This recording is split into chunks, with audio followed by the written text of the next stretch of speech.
You're tuned in to the Long Island Ducks Broadcast Network. Today's Long Island Ducks game broadcast will begin shortly. Every game this season will be broadcast live on the Long Island Ducks Broadcast Network with high-definition video and audio via Boxcast. Fans can tune into the game on the Ducks' official Facebook page or YouTube channel, as well as the team's official website, liducks.com. Thank you for tuning in, and stand by for complete coverage of today's game. 2022 individual game tickets are now on sale. Fans can purchase their tickets by visiting the Fairfield Properties Ballpark box office, calling 631-940-TIXX, or going online to liducks.com. Season ticket packages and mini plans are also available. To find out more information and secure your seats, please call 631-940-3825 to speak with someone in the ticket office. Get your business recognized by hundreds of thousands of Long Islanders by taking advantage of the advertising and sponsorship opportunities currently available with the Long Island Ducks. For more information, please call 631-940-3825, extension 106, or check us out on the web at liducks.com. The Ducks offer many packages available for groups to enjoy a game. The team offers block seating, pregame and in-game picnics, luxury suites, an exclusive party deck, and so much more. In addition, groups have the opportunity to take part in a variety of exclusive experiences, such as performing the national anthem or taking the field with the Ducks as the Nicolak Dream Team. Group ticket packages are now on sale. Please call 631-940-3825 to speak with someone in the group sales department. Looking for official Long Island Ducks merchandise, hard-to-find memorabilia, team apparel, and so much more? Then be sure to check out the Waddle Inn Shop, the official merchandise store of the Ducks. Fans can visit the shop online anytime at liducks.com by clicking the merchandise icon. The store is open on game days Monday to Friday from 10 a.m. to 4 p.m., and then during the game from inside the ballpark only. On non-game days, the store is open from 10 a.m. to 5 p.m. Monday through Friday. Children 14 and under can become members of the Bethpage Federal Credit Union Long Island Ducks Kids Club today. Kids will receive a unique gift package and take part in a variety of fun activities that come with being a member of the Kids Club. For more information on how to sign your child up, please visit liducks.com or call 631-940-3825. Quacker Jack, the 11-time Best Long Island mascot, is now available for appearances at parties and other special events throughout the Long Island community.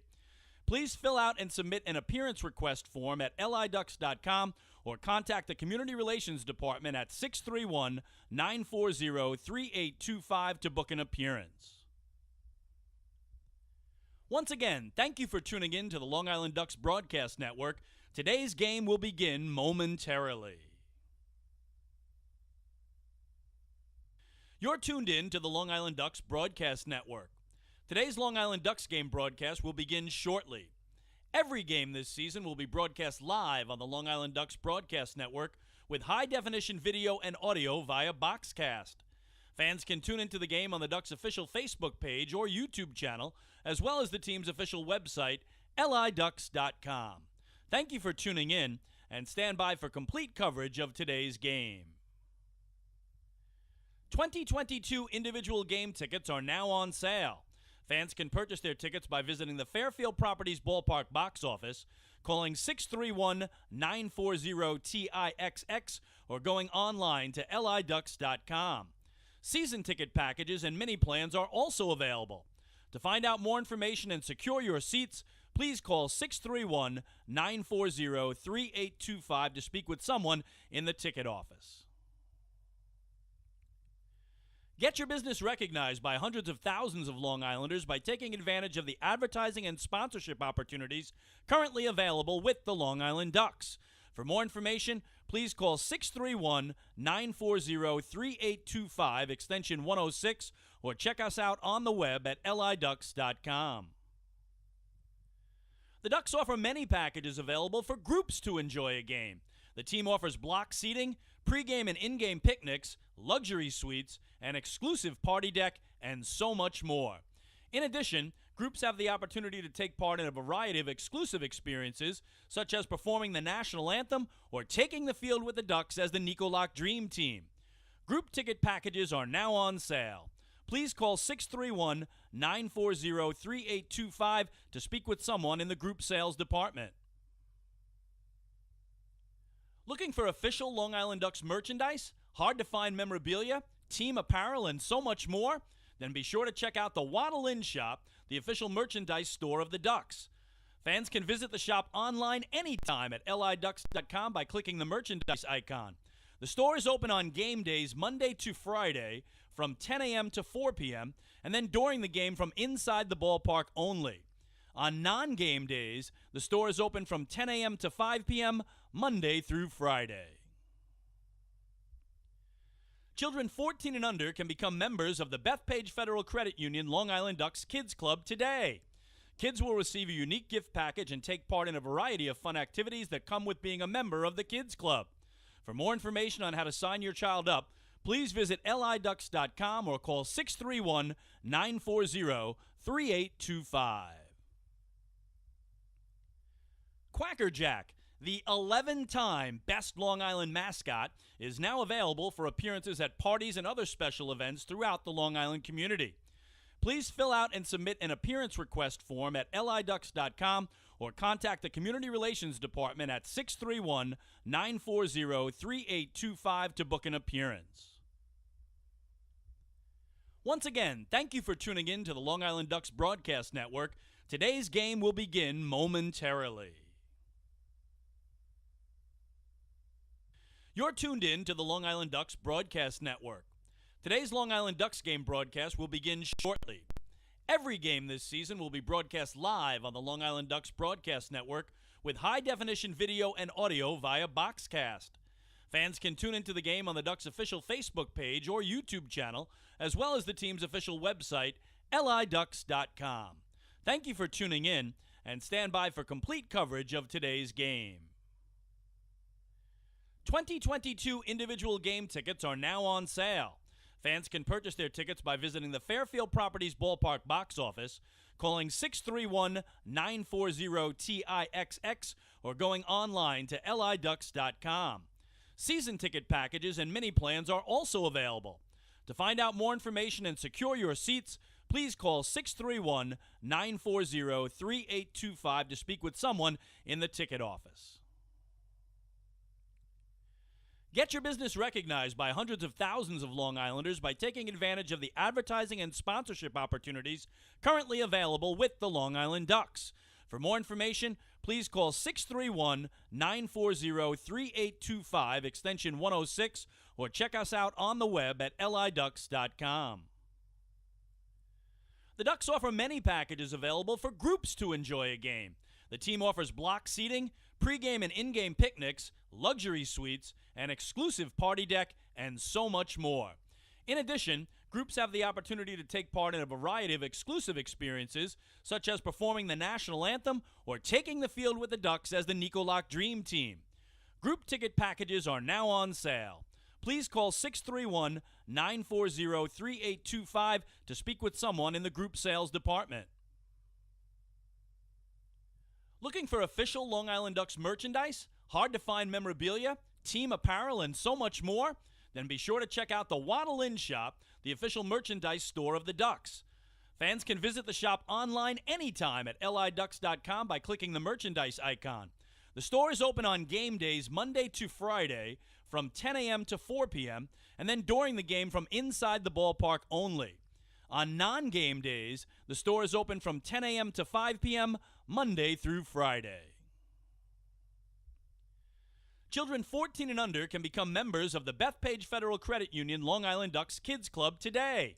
Kids will receive a unique gift package and take part in a variety of fun activities that come with being a member of the Kids Club.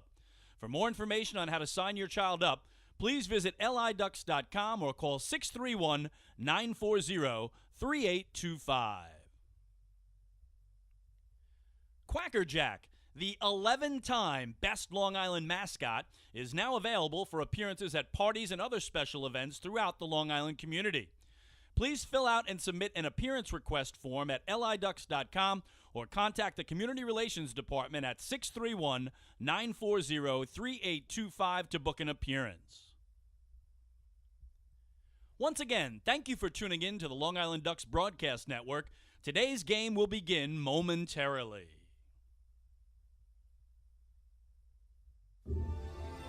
This is Long Island Ducks baseball. Justin Davies at the plate, the winning run at third. Crowd going nuts.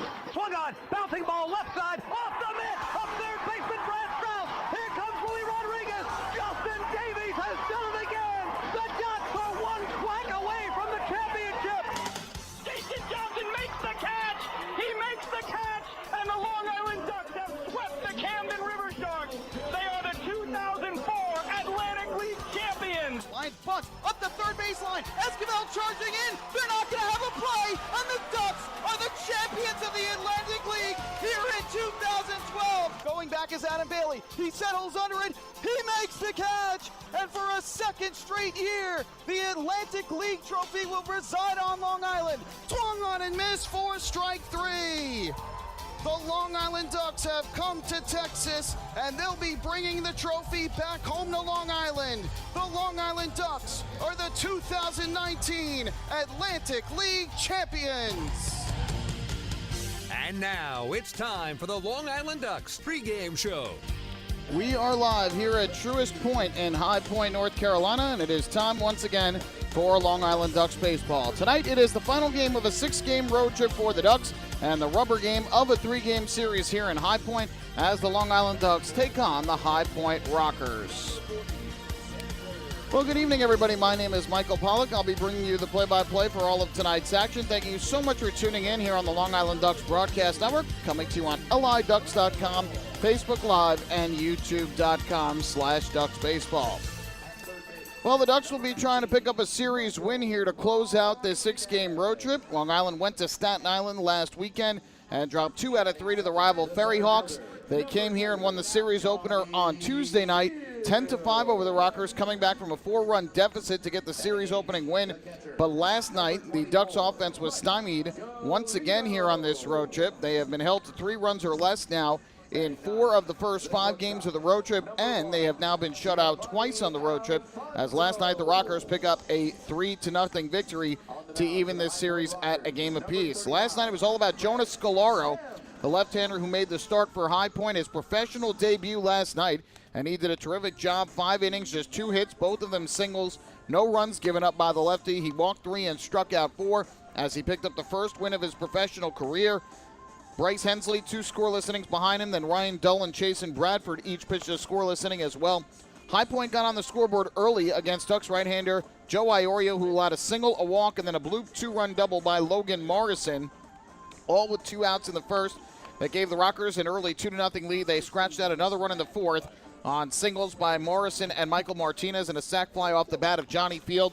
But that would be all Joe Iorio allowed. He ultimately threw another quality start, his second of the year, as he tossed 7 innings of 3-run ball, allowed 6 hits, 2 walks, struck out 6, and he threw 119 pitches in the game, the most by any Ducks pitcher this year, 74 of which were strikes. Ultimately, though, it was not enough, as the Ducks were kept off the scoreboard, and they ended up losing the game by the count of 3-0. Scalaro got the win to improve to 1-0. Iorio, the loss, fell to 5-1, and Bradford, his 7th save of the year. The game took 2.5 hours here last night before a crowd of 1,475. So the Ducks' loss, coupled with 2 Blue Crabs wins yesterday as they swept a doubleheader from the Ferry Hawks, and the Blue Crabs now with a commanding 13-game lead over Long Island in the first half North Division standings. Ducks dropped to 23-24 overall, while the Rockers stayed within 4 games of the Gastonia Honey Hunters, who won last night at home over Charleston, and High Point back to 10 over 500 at 29-19 with their win yesterday. And most importantly for High Point, they ended a 10-game losing streak that had knocked them out of first place in the South Division. We'll take a break here on the pregame show. When we come back, I'll be joined by yesterday's starter and right-hander Joe Iorio, who again made another quality start yesterday with 7 innings of 3-run ball, but ultimately suffered his first loss of the season. Hey fans, this is manager Wally Backman, and you're listening to Ducks Baseball on the Long Island Ducks Broadcast Network. When we see Long Island, we see you. Because at Catholic Health, we know that it's your remarkable lives that breathe life into our island. So at every Catholic Health hospital, practice, and care facility, we're able to provide the highest quality, most innovative care for your body, because our culture cherishes your humanity. Long live Long Island.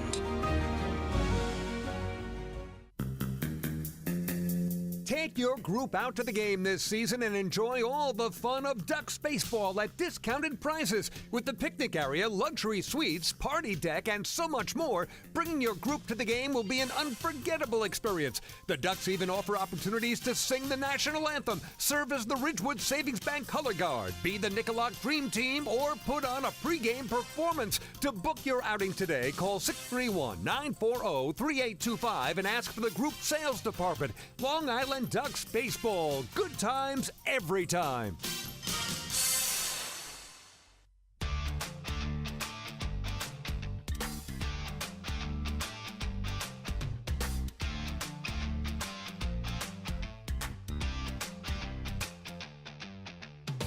Getting ready for baseball on this Thursday night as the Long Island Ducks take on the High Point Rockers in the final game on the rubber game of this three-game series.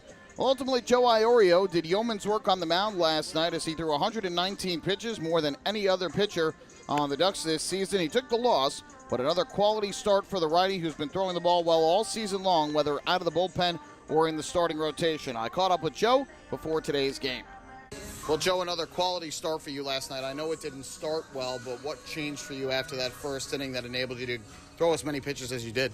I think last night was really just my velocity was there. I was throwing a little harder than usual, and I stayed consistent throughout the game, and then it was just location. That was probably the best I've felt all year. So first inning, kind of a cheap hit and a couple things I didn't go my way, but after that I really settled in and wanted to get that quality start and give my team a chance to win. Was there anything you can attribute at all to the increased velocity you had last night?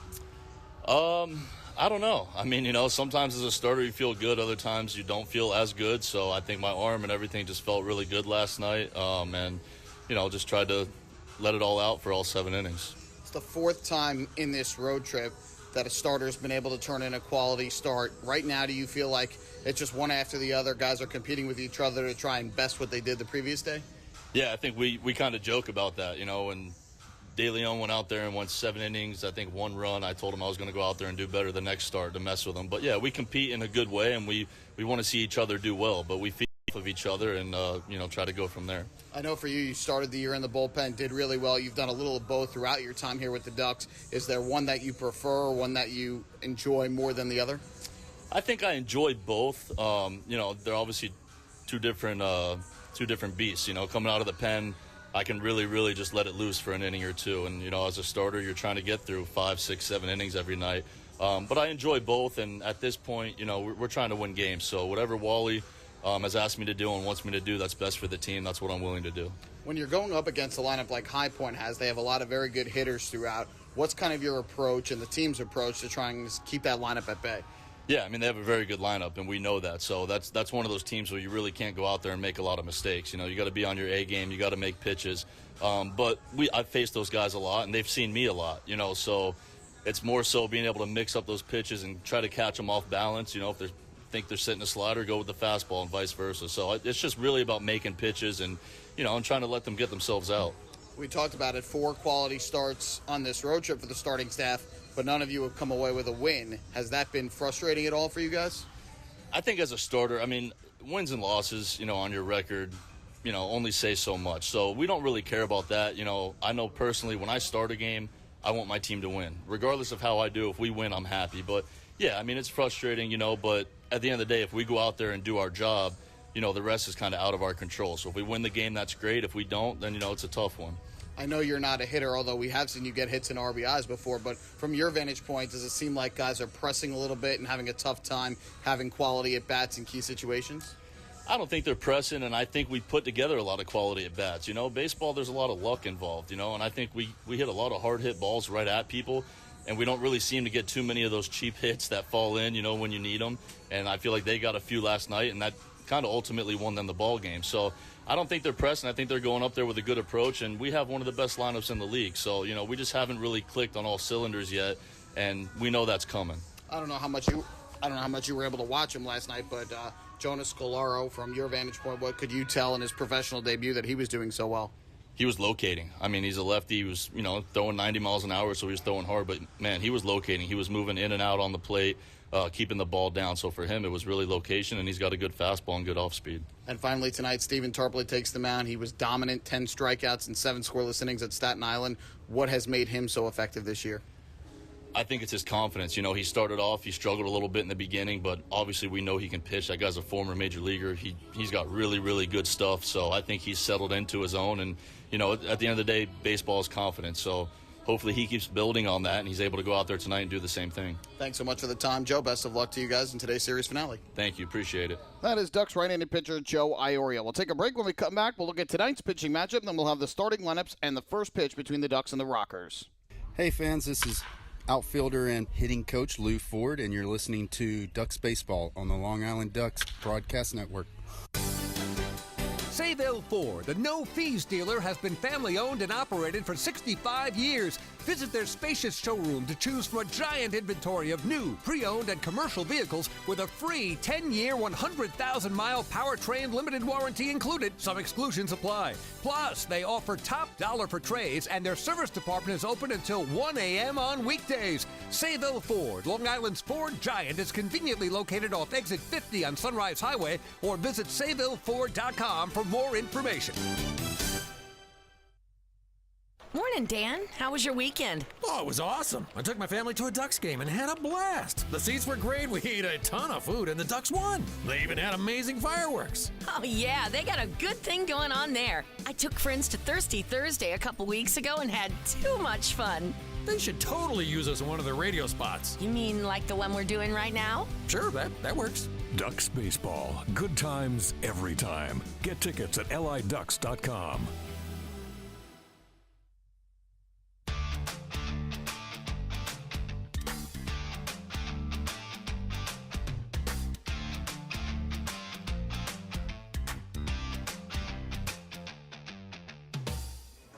Here at Truist Point, High Point, North Carolina, we are getting ready for baseball tonight, the rubber game of a 3-game series between the Long Island Ducks and the High Point Rockers.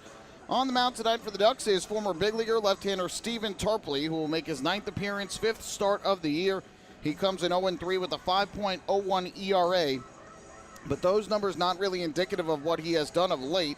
4 starts, a 3.20 ERA in those 4 starts, and his best outing of the season came on Friday in the road trip opener, where the Ducks fell 1-0 to the Staten Island Ferry Hawks. In that ball game, Tarpley threw 7 scoreless innings. He allowed just 2 hits and 2 walks and struck out 10 batters, tying a career high for a single game. Ultimately, though, took a no decision as Long Island was shut out. This will be his first start against the Rockers. He pitched 2 scoreless innings in relief against High Point earlier this year. Ducks will be facing right-handed pitcher Craig Stem, who will make his 5th start of the season. Stem, who lives in Hermitage, Tennessee, has been pitching on and off for the Rockers this year. He last pitched on Friday as well. That was down in Gastonia, where he was roughed up for 6 runs on 9 hits in 5 innings, did walk 1 and struck out 5. And he's 0-1 with a 5.84 ERA total. This will be his first start of the season against the Long Island Ducks. So, a veteran on the mound for High Point in righty Craig Stem. This is his 3rd season with the Rockers, and a newcomer for the Ducks this year, but a major league veteran in Stephen Tarpley on the mound for the Ducks. Fans being asked to rise and remove their hats and caps. Let's turn it over the field for tonight's national anthem.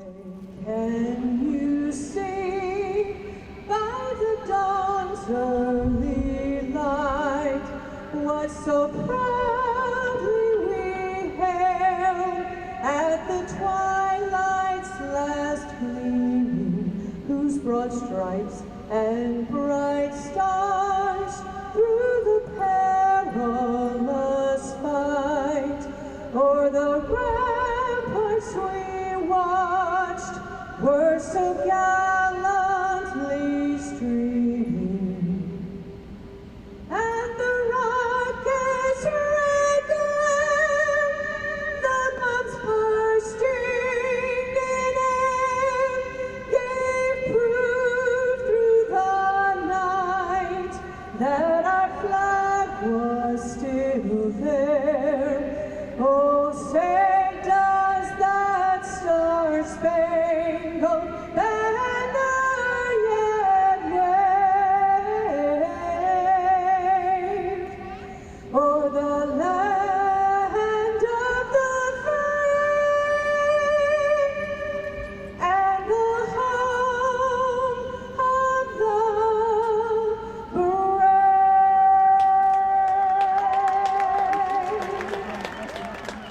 tonight's national anthem here at Truist Point in High Point, North Carolina. Ballpark that opened its doors in 2019. The Rockers in their third season of baseball here in the Atlantic League of Professional Baseball. And we are about ready to go on this Thursday night. Thankfully, the weather is much improved from what it was about 2 hours ago when there were heavy rains and intense lightning that made its way through. It was a beautiful show from our broadcast booth, watching all the lightning strikes around the area and the heavy rain that was falling in at some point sideways. There were reports that there was a little bit of hail in the area too, but right now the rain has cleared up. Fortunately, a turf field, so the field is in good shape, and we are ready for baseball. Starting lineups for tonight's game, we'll start with the Ducks. L.J. Mazzilli will hit in the leadoff spot for Long Island. He's the left fielder. Batting second at shortstop, Devin Marrero. Alejandro De Aza serves as the DH. He hits third. The cleanup hitter and first baseman is Sam Travis. Batting fifth at third base, Davidson Romero. The sixth hitter is the center fielder, Rusney Castillo. Joe DiCarlo will do the catching tonight and bat seventh. Vladimir Frias is at second base. He will hit eighth. And rounding out the order, the right fielder, Dustin Woodcock. For the High Point Rockers, Tyler Ladendorf leads things off at second base. Ben Aklinski bats second and plays right field. The three hitter is the first baseman, Jerry Downs. And in the cleanup spot, tonight's designated hitter, that's Xander Wheel. Batting fifth in left field, Quincy Lattimore. Michael Martinez is the third baseman. He will hit sixth. Johnny Field in center field will bat seventh. The catcher and eight hitter is Mike Galino. And rounding out the order at shortstop is Giovanni Alfonso for the Rockers. So we are just about ready to go on this Thursday evening. Michael Pollack here with you at Truist Point. Thank you so much for joining us on the Long Island Ducks Broadcast Network. Craig Stem working out of the stretch. His first pitch is taken inside for a ball. And we are underway at 6:37 p.m. here in High Point. Thanks so much for joining us on your Thursday night for the rubber game of this three-game series, 1-0. And Mazzilli takes this time for a strike, evening the count at 1-1. LJ comes in hitting .215 on the year, 2 home runs, 13 RBIs. 1-1, swings and fouls this one off back behind the plate. No wind to speak of. The flags, which were whipping earlier in the storms that came through out in left center field, are now hanging without any movement. And the temperatures have cooled off tremendously. It was up in the mid to upper 90s today with very high humidity, but those temperatures have since gone down quite a bit once the rain came through. Mazzilli takes, and that pitch is on the inside corner for strike three. So LJ Mazzilli goes down looking, and that's how we begin the ball game here tonight. So the first strikeout of the game number 35, for Craig Stem. Pitch was just on the outside corner. So Mazzilli goes down looking, one away. And up to the plate will step Devin Marrero, the shortstop. First pitch here, taken for a strike at the knees, 0-1. Last night, Wally Backman switched around his batting order a bit. Marrero, who is typically hit in the 9 spots, a couple times in the 8th spot, bumped up to the number 2 spot in the order. 0-1. Marrero had started to step out and make his way towards the third base side of the field. I don't think time was called, so I think that pitch was allowed. And the count 1-1, kind of a bit odd there by Marrero, who basically, I think, was asking for time and stepped out of the batter's box. But the pitch was thrown, and I didn't see a timeout called from tonight's home plate umpire, Lindy Hall. So Stem must have been working a little too quickly for Marrero. Now the 1-1. Swung on and a broken back ground ball, weakly to short. Charging in Alfonso. Bare hands throws to first, and they got him. Nice play by former Duck Giovanni Alfonso to retire the speedy Marrero. 6-3 on the ground out. Now batting. And there are 2 away here in the opening inning. Number 33, Alejandro De Aza. Alfonso had a race in, fielded with the bare hand and throw off balance to first, and made a perfect throw to Jerry Downs. So 2 down, base is empty, and that'll bring up the designated hitter Alejandro De Aza batting from the left side. Stem gets the sign and comes set. First pitch on the way. De Aza takes the breaking ball, misses outside, 1-0. Stem stands on the mound at 6'5", 215 pounds, a 32-year-old right-hander out of Hermitage, Tennessee. His 3rd season here with the High Point Rockers. 1-0, way upstairs. And De Aza jumps in front at 2 balls and no strikes. Stem is 0-1 on the year, a 5.84 ERA through 4 starts. Making his second start here in the month of June. He pitched last Friday down in Gastonia. Series that the Rockers lost all 3 games to the Honey Hunters. And High Point ended that series 4 games in back of Gastonia for first place in the South Division. That's where they remain today after splitting the first 2 games with the Ducks. 2-1 to De Aza. Swung on and grounded to the right side. That'll get through for a base hit. Past second baseman Tyler Ladendorf. So the Ducks have their first hit of the game as De Aza, who saw a long on-base streak come to an end at 17 consecutive games last night, gets a base hit in his first at bat here tonight. So a 2-out base runner for Long Island, and that'll bring up first baseman Sam Travis. And we were talking about before, the Ducks moved Devin Marrero up to the 2 spot in the order, moved Vladimir Frias down to the 8 spot, and Dustin Woodcock into the 9 spot yesterday. After the 10-run performance in the series opener, Wally Backman trying to drive some more offense. First pitch here is rocketed in the air to center, but right at Johnny Field, who will make the catch. Good swing by Sam Travis, but he lines out to center, and that'll retire the side. No runs for the Ducks. They get a hit. They leave a man on base. And after a half inning of play, it's the Ducks nothing. The Rockers coming up to bat. Hey fans, this is infielder Elgin Mazzilli, and you're listening to Ducks Baseball on the Long Island Ducks Broadcast Network. Planning your next party or looking for a caterer that will handle all of your needs? Hidden Gem Cafe has got you covered. From setup to service to cleanup and amazing food that is sure to be talked about, they can do it all without breaking the bank. Hidden Gem knows that each event is unique and strives to design a specialized menu for each event. Call the Hidden Gem Cafe for your next party at 631-390-5912 and be sure to follow them on social media too at the Hidden Gem Cafe for ideas and information. Can't get enough of the Long Island Ducks? Well, now you can get even more inside info on your favorite hometown team through Facebook and Twitter. The Ducks are constantly updating fans through social media with scores, transactions, ballpark promotions, and much more. You can even win great prizes. All you'll need to do is make a free account on Facebook and Twitter, and then visit us at facebook.com/LIDucks and twitter.com/LIDucks. Think you're Long Island's biggest Ducks fan? Get connected now.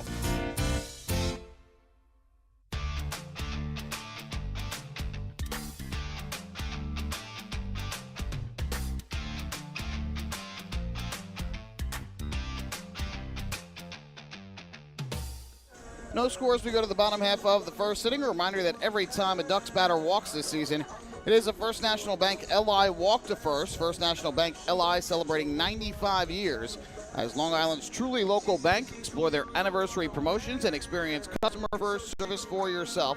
Visit fnbli.com.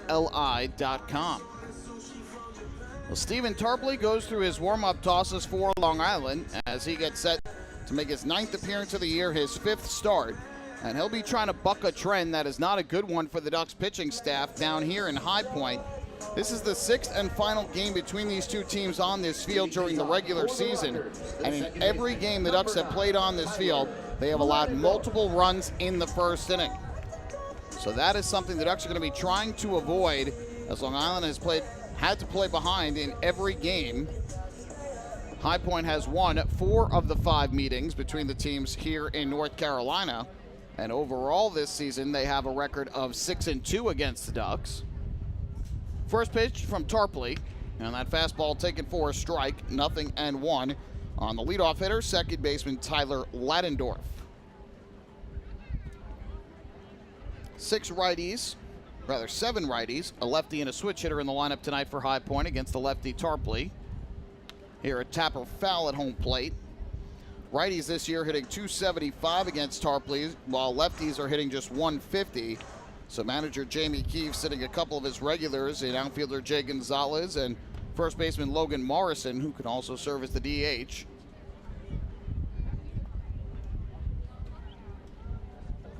Here's the 0-2 from Tarpley. Kicks and comes home. And Ladendorf a swing and a miss, strike 3. Good start to the ball game for Stephen Tarpley as he picks up his first strikeout of the night. The right fielder. One away in the first, and that'll bring up the right fielder, Ben Oklinski. Strikeouts have been a big thing for Tarpley of late. 10 strikeouts on Friday night at Staten Island. tying his career high, the most strikeouts by any Ducks pitcher in a game this year. At 2 starts before that, he struck out 9 over 5 innings on Memorial Day in a loss to Gastonia. First pitch here is taken way upstairs for a ball. And the count 1-0 on Aklinski. Comes in hitting .288, 8 homers, 32 RBIs on the season. Tarpley's 1-0. And that fastball misses outside. Lights are on here at the ballpark. Cloudy skies overhead as the sun continues to set behind the third base stands, but you can't really see much of it. Just a little bit of a lighter sky out that way. 2-0. Tarpley misses again out of the zone. 3 straight that have missed to Aklinski. And now 3 balls and no strikes on the Rockers' 2-hitter with Jerry Downs waiting on deck.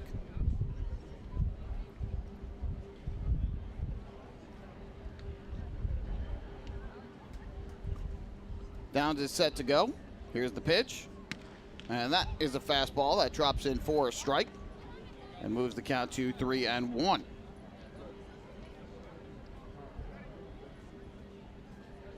So this is the rubber game of the series. Ducks trying to split on this road trip after dropping 2 of 3 to Staten Island, trying to take 2 of 3 here in High Point. This one is lifted to the right side, fielded by Frias. He throws to first in time for the out. So a ground out by Aklinski, 4-3. Now a 2-way, that'll leave it up to the first baseman, Jerry Downs. This is where Joe Iorio was last night. 2 down, bases empty after he retired the first 2 hitters with relative ease. But then he allowed a single, a walk, and then Logan Morrison gave the Rockers an early 2-0 lead with a bloop double down the left field line. That's what Tarpley's trying to avoid. First pitch on the way. And Downs swings away and lines this one right to short, caught by Devin Marrero, and that will retire the side. So for the first time all year long, the Ducks have failed to allow any runs to the High Point Rockers on this field in the first inning. Tarpley retires the Rockers 1-2-3, which makes this a PSEG Long Island energy efficient inning. With energy efficiency programs at PSEG Long Island, saving on your electric bill is also as easy as 1-2-3. Visit PSEGLINY.com/efficiency. It's just one more way PSEG Long Island is making things work for you. Hey fans, this is pitcher Joe Iorio, and you're listening to Ducks Baseball on the Long Island Ducks Broadcast Network. PSEG Long Island wants you to know how to save energy and money in your home. Did you know energy efficient appliances can use up to 25% less energy?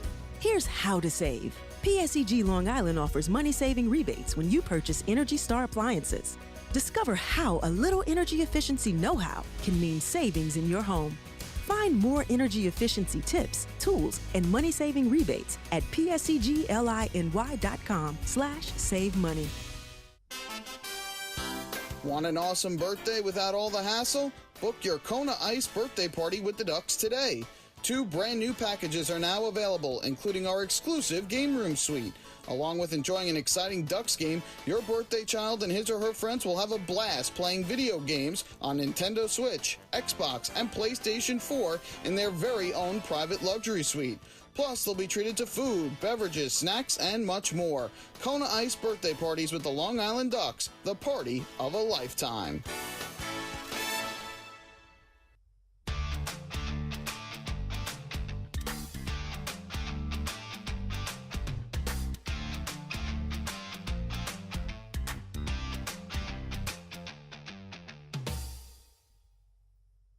Second inning coming up at Truist Point. Ducks and the Rockers scoreless after 1.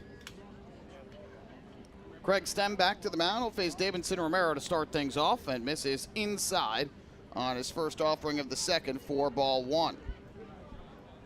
Romero, a .278 hitter on the season, 6 home runs, 18 RBIs. And this is his 3rd season with Long Island. 1-0. And that pitch taken for a strike, about knee level. So that'll even up the count at 1-1. Romero, Castillo, and DeCarlo due up. 5, 6, and 7 in the order, all righties against the right-hander Stem. 1-1. Swung on and lifted high in the air down the left field line, hooking foul. And out of play down into the picnic area adjacent to the field along the left field line. Behind the Ducks relief pitchers, which sit on a metal bench in front of the picnic area. Here comes Stems 1-2. Pitch on the way. And that's swung on and grounded towards short. Fielded by Alfonso. And his throw to first is in time for the out. One away here in inning number 2. Now batting, the center fielder, number 38, Rusty Castillo. That'll bring up Rusney Castillo to the plate, the center fielder, hitting in the 6th spot of the batting order for Long Island. Well, it has certainly been an inconsistent road trip for the Ducks, specifically on the offensive side of things. Their pitching has been great, especially their starting pitching. First pitch, Castillo takes a fastball outside, ball 1. 4 of the 5 starters that have pitched on this road trip have all turned in quality starts. None of them have a win, and 2 of them have a loss. Chopped on the ground here toward short again. Charging in is Alfonso. He fields and throws on the runner. Retired Castillo. Giovanni Alfonso active early. 3 putouts already for him. Or I should say 3 assists. So 2 away in the inning. And that'll leave it up to Joe DiCarlo. The offense has had one very good game on this road trip, and that was on Tuesday night here when they scored 10 runs, had 8 hits, 10 walks. A much-needed breakout game for them, but followed it up by getting stymied last night. No runs as DiCarlo pops one in the air foul here, first base side out of play. Long Island in yesterday's game managed just 5 hits, none of them for extra bases. And as an offense, they drew 4 walks. So it was tough sledding for the Ducks last night. And give credit where credit's due. Jonas Scolaro, the lefty, was spectacular on the mound for High Point yesterday in his professional debut. 0-1, breaking balls down and away to even up the count. Joe Iorio said during our pregame chat today that he mixed his pitches very well and ultimately was very good at locating. Was throwing the ball all over the plate, but all strikes. Fastball taken by DiCarlo for a strike here, 1-2. DiCarlo's hitting .291 this year, no homers, 18 RBIs, catching for the 2nd time in this series, as Austin Rye caught last night, but DiCarlo caught Tuesday's game. 1-2, down in the turf, blocked there by the catcher, Mike Galino. And Iorio said he doesn't think the offense is pressing. He thinks they've been having some good at-bats throughout the course of this road trip, but a lot of bad luck. And the example of that bad luck in the first inning when Sam Travis hit the ball right on the button, but lined out to center field. DiCarlo takes another one low. And Craig Stem now with a full count on DiCarlo with 2 down and the bases empty. They talk about it in hockey with puck luck. Here in baseball, sometimes you just run into some tough outs. Can hit the ball about 20 feet and get a base hit. You can line one to the wall 300-something feet away and ultimately get an out. Another ball to Alfonso. This ball, though, will pull Jerry Downs off of first base, and DiCarlo will be safe. It's another tough play with Alfonso having to range to his right and throw off balance to first, but the throw pulled Downs off the bag, and so DiCarlo was safe. We'll see how it is ruled, but either way, the Ducks with a 2-out base runner, and up will step Vladimir Frias to the plate.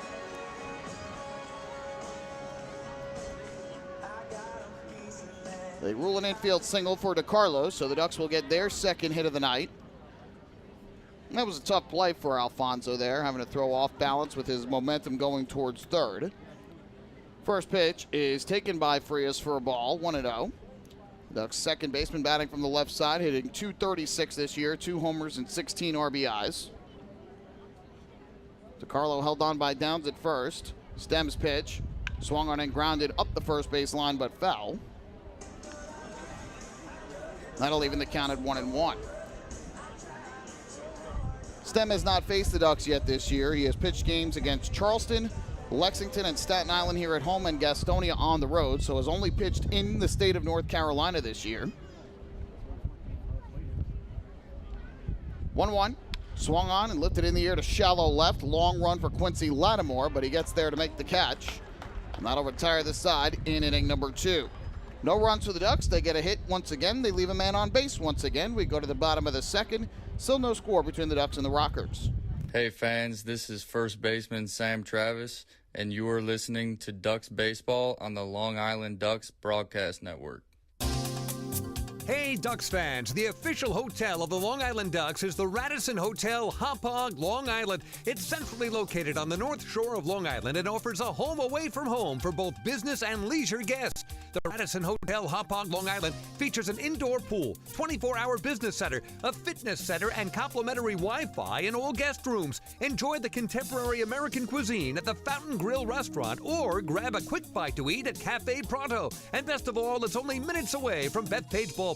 The Radisson Hotel Hauppauge, Long Island, the official hotel of the Long Island Ducks. Call 631-231-1100 today. That's 631-231-1100. Your source for everything Ducks is liducks.com. The official website of the Long Island Ducks is the best place to stay up to date with Long Island's hometown team. Purchase tickets to the game, see the full promotional schedule, visit the online store, read the latest news stories, and watch every game live right on the homepage. The site offers an optimal browsing experience on either your computer or mobile device. liducks.com, the official website of the Long Island Ducks. Your one-stop shop for all things Ducks baseball.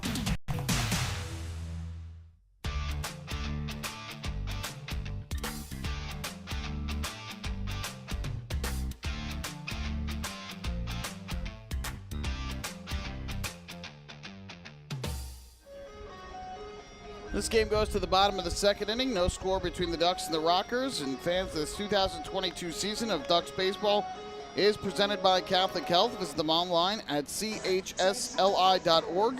Catholic Health, long live Long Island. So the Ducks have picked up a 2-out single in each of the first 2 innings, but nothing beyond that. 2 scoreless from Craig Stem thus far to begin his night. We head to the bottom of the second. It'll be 4, 5, and 6 in the order for the Rockers. Xander Wheel to get things started, followed by Quincy Lattimore and Michael Martinez. First pitch from Tarpley, and he misses low for a ball. 1-0 on Wheel. Serving as the DH tonight, he's hitting .246 with 9 homers and 32 RBIs on the year.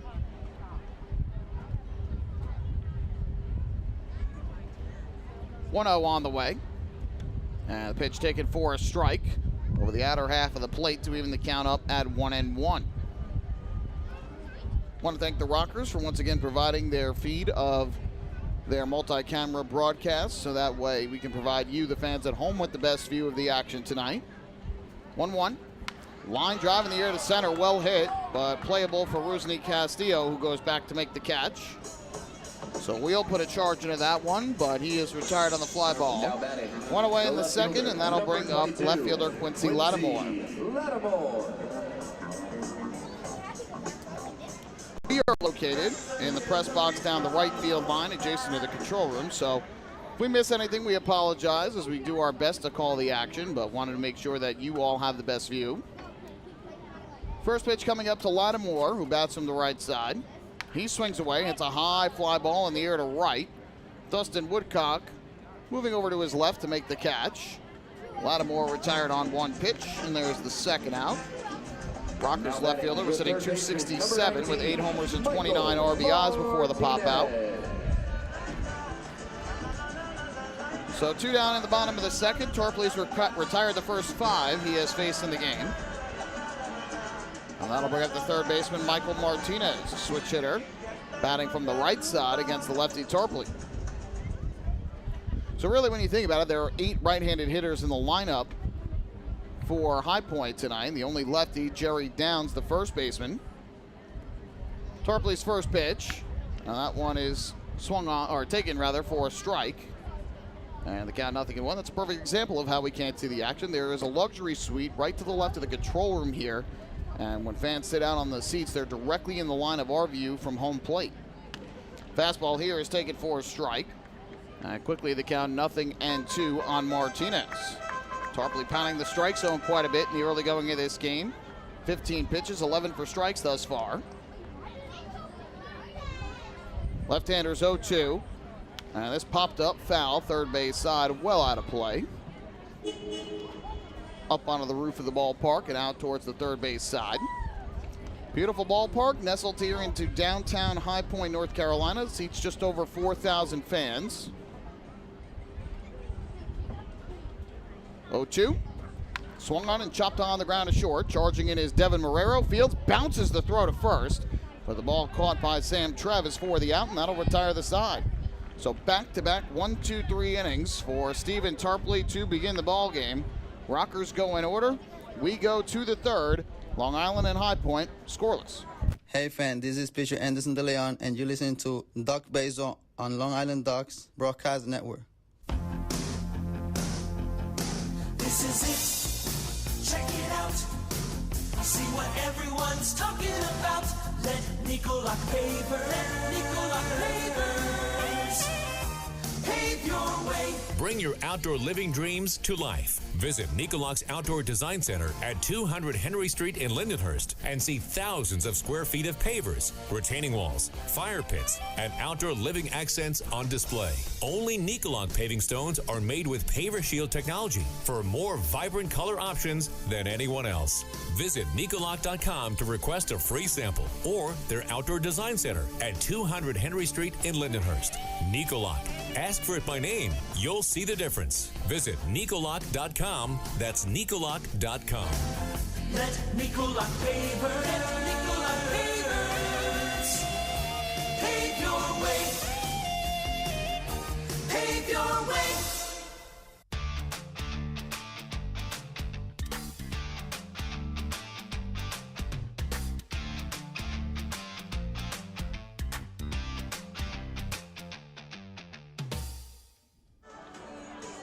Third inning coming up at Truist Point. Ducks and the Rockers scoreless over the first 2 innings of tonight's ballgame.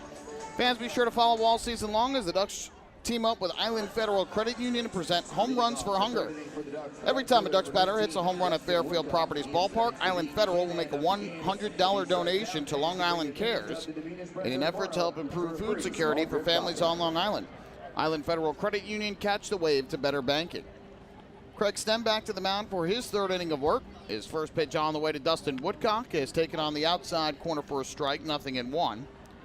Woodcock, the 9-hitter and right fielder for Long Island, hitting .301 with 3 homers and 16 RBIs. Stem's 0-1. Woodcock swings, hits one on the ground to second, fielded by Ladendorf, and he fires on a first in time for the out. One away here in the third. Stem's retired the leadoff hitter in all 3 innings to this point. And outside of their hits, Ducks have 2 outs to the outfield. Frias's pop up to left, and Travis's line out to center. So one away, back to the top of the order we go. Here is L.J. Mazzilli for his second at bat of the night. He took a called third strike in the first inning. First pitch here, and it's tapped foul on the ground to the first base side for strike 1. Stem became the Rockers' all-time leader in strikeouts back on May 11th this year. Again, this is his 3rd season with the team. And so once he made his first start, he struck out 3 in that game to move into sole possession of first place on the franchise's list. Foul ball down the right field line out of play. And the count 0-2. He's an all-star back in 2019. Spent a month that year in Mexico with Leon before coming back to join High Point late in the season. 0-2. Mazzilli takes a fastball here. Didn't miss by much, but take it for a ball. 1-2 on LJ, who had the night off last night but played the series opener. Was 0 for 3 with 2 walks in the series opener. Pitch here bounces down in the turf. That'll even up the count at 2 balls and 2 strikes. And Stem had a great year in 2019, but last year struggled on the mound. He was just 5-12 in his 24 starts with High Point a year ago. 2-2. Mazzilli checks his swing. He takes that pitch low. And the count runs full at 3 balls and 2 strikes.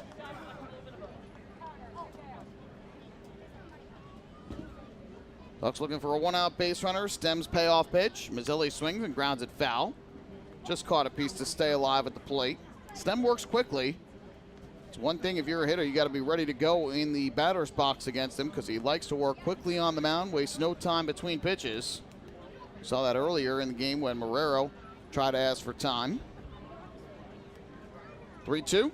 And that's chopped on the ground to the right side of the infield. Once again, Ladendorf there, and he throws to first for the out. I'm not sure what happened there, but Giovanni Alfonso, the shortstop, looked like he tumbled over going to second on that play. I don't know if that was just some theatrics or he slipped on the turf, but he seems like he's okay, and looks like he is looking at the turf over by short. And again, there was some very heavy rain that fell for a good amount of time in between about 4 and 5:30 today. But the field, you won't really tell other than by second base and in front of the mound. You could see a little bit more of that black rubber pellets that are below the turf.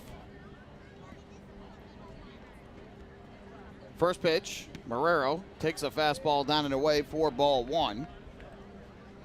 Ultimately, this field does drain that rain very well. No need for a tarp with the turf field. 1-0. Marrero, a line drive to third, caught by Martinez in fair territory. And that will retire the side as the Ducks go down in order for the first time tonight. 1, 2, 3 in the third. 2.5 innings complete in the rubber game of this 3-game series. Still no score. Hey fans, this is infielder Vladimir Frias, and you're listening to Ducks Baseball on the Long Island Ducks Broadcast Network. When we see Long Island, we see you. Because at Catholic Health, we know that it's your remarkable lives that breathe life into our island. So at every Catholic Health hospital, practice, and care facility, we're able to provide the highest quality, most innovative care for your body, because our culture cherishes your humanity. Long live Long Island.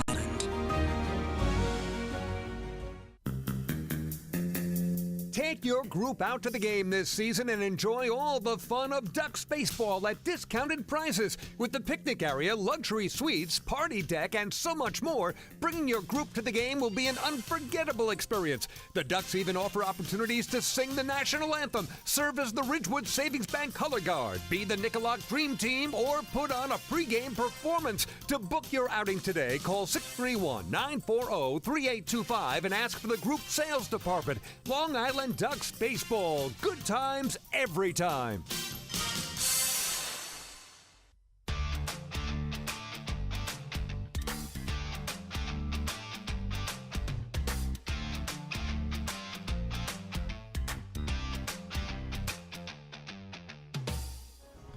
Well, the Ducks will head back home after the game tonight, and tomorrow evening they will open up a 10-game homestand, the longest homestand of the season for the Long Island Ducks.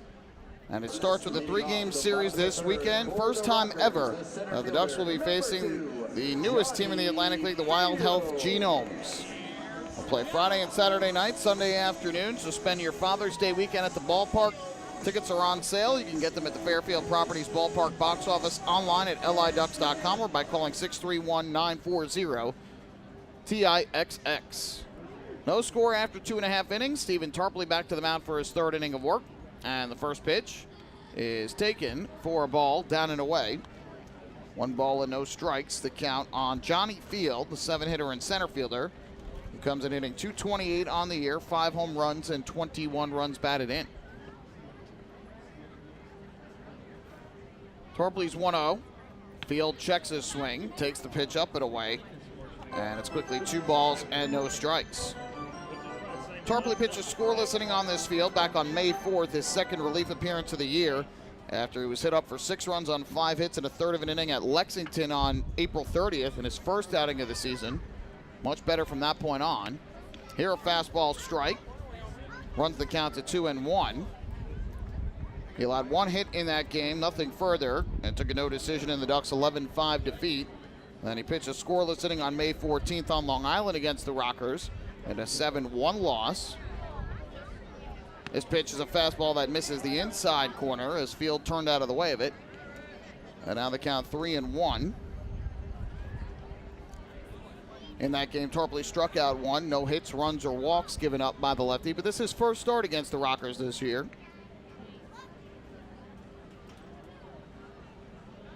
3-1 pitch. Swung on and lifted high in the air to right where Dustin Woodcock was standing. He takes about 5 steps in, makes the catch.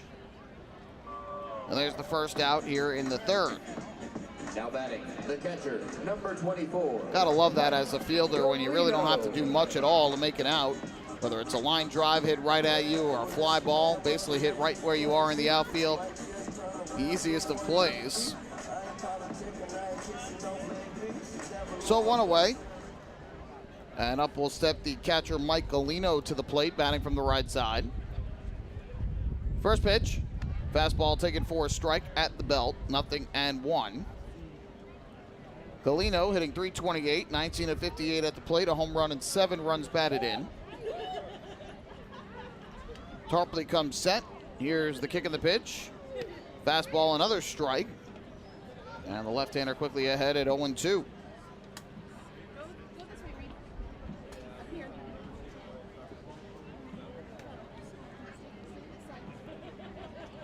From the stretch, here's the kick and the pitch. And that's swung on and missed, strike 3. Good off-speed, diving down and away. And out in front of it was Galino. Second strikeout of the night for Tarpley. Number 1, Giovanni. 2 away for the lefty. That'll bring up Giovanni Alfonso. Tarpley is a former major leaguer, spent parts of 4 seasons in the show. 2018 and 19 was with the Yankees, 31 appearances, one of those a start. He was 1-0 with a 5.88 ERA and 2 saves.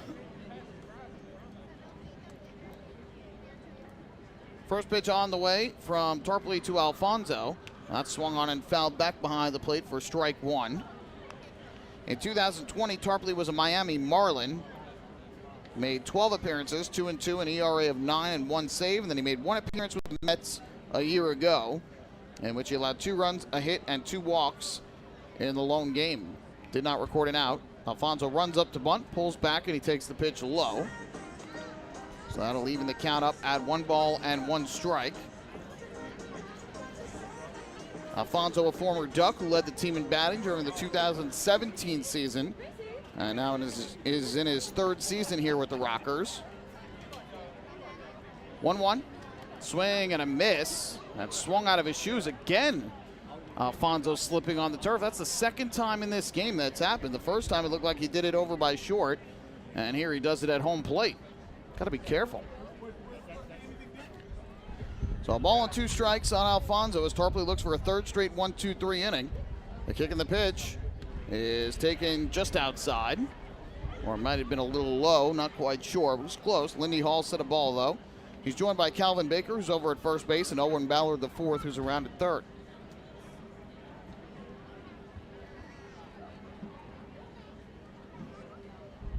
Tarpley's 2-2. Swinging a chopper on the ground to first. Sam Travis will field it. He'll take it to the bag himself, and that will retire the side. 9 up, 9 down for Stephen Tarpley to begin his night here in the rubber game of the 3-game series. No runs, no hits, nobody left. We go to the 4th. Pitches duel early on here at Truist Point with the Ducks and the Rockers still scoreless. Hey fans, this is pitcher Akil Morris, and you're listening to Ducks Baseball on the Long Island Ducks Broadcast Network. Sayville Ford, the no-fees dealer, has been family-owned and operated for 65 years. Visit their spacious showroom to choose from a giant inventory of new, pre-owned, and commercial vehicles with a free 10-year, 100,000-mile powertrain limited warranty included. Some exclusions apply. Plus, they offer top dollar for trades, and their service department is open until 1 a.m. on weekdays. Sayville Ford, Long Island's Ford giant, is conveniently located off exit 50 on Sunrise Highway, or visit SayvilleFord.com for more information. Morning, Dan. How was your weekend? Oh, it was awesome. I took my family to a Ducks game and had a blast. The seats were great. We ate a ton of food, and the Ducks won. They even had amazing fireworks. Oh, yeah. They got a good thing going on there. I took friends to Thirsty Thursday a couple weeks ago and had too much fun. They should totally use us in one of their radio spots. You mean like the one we're doing right now? Sure, that works. Ducks Baseball. Good times every time. Get tickets at liducks.com.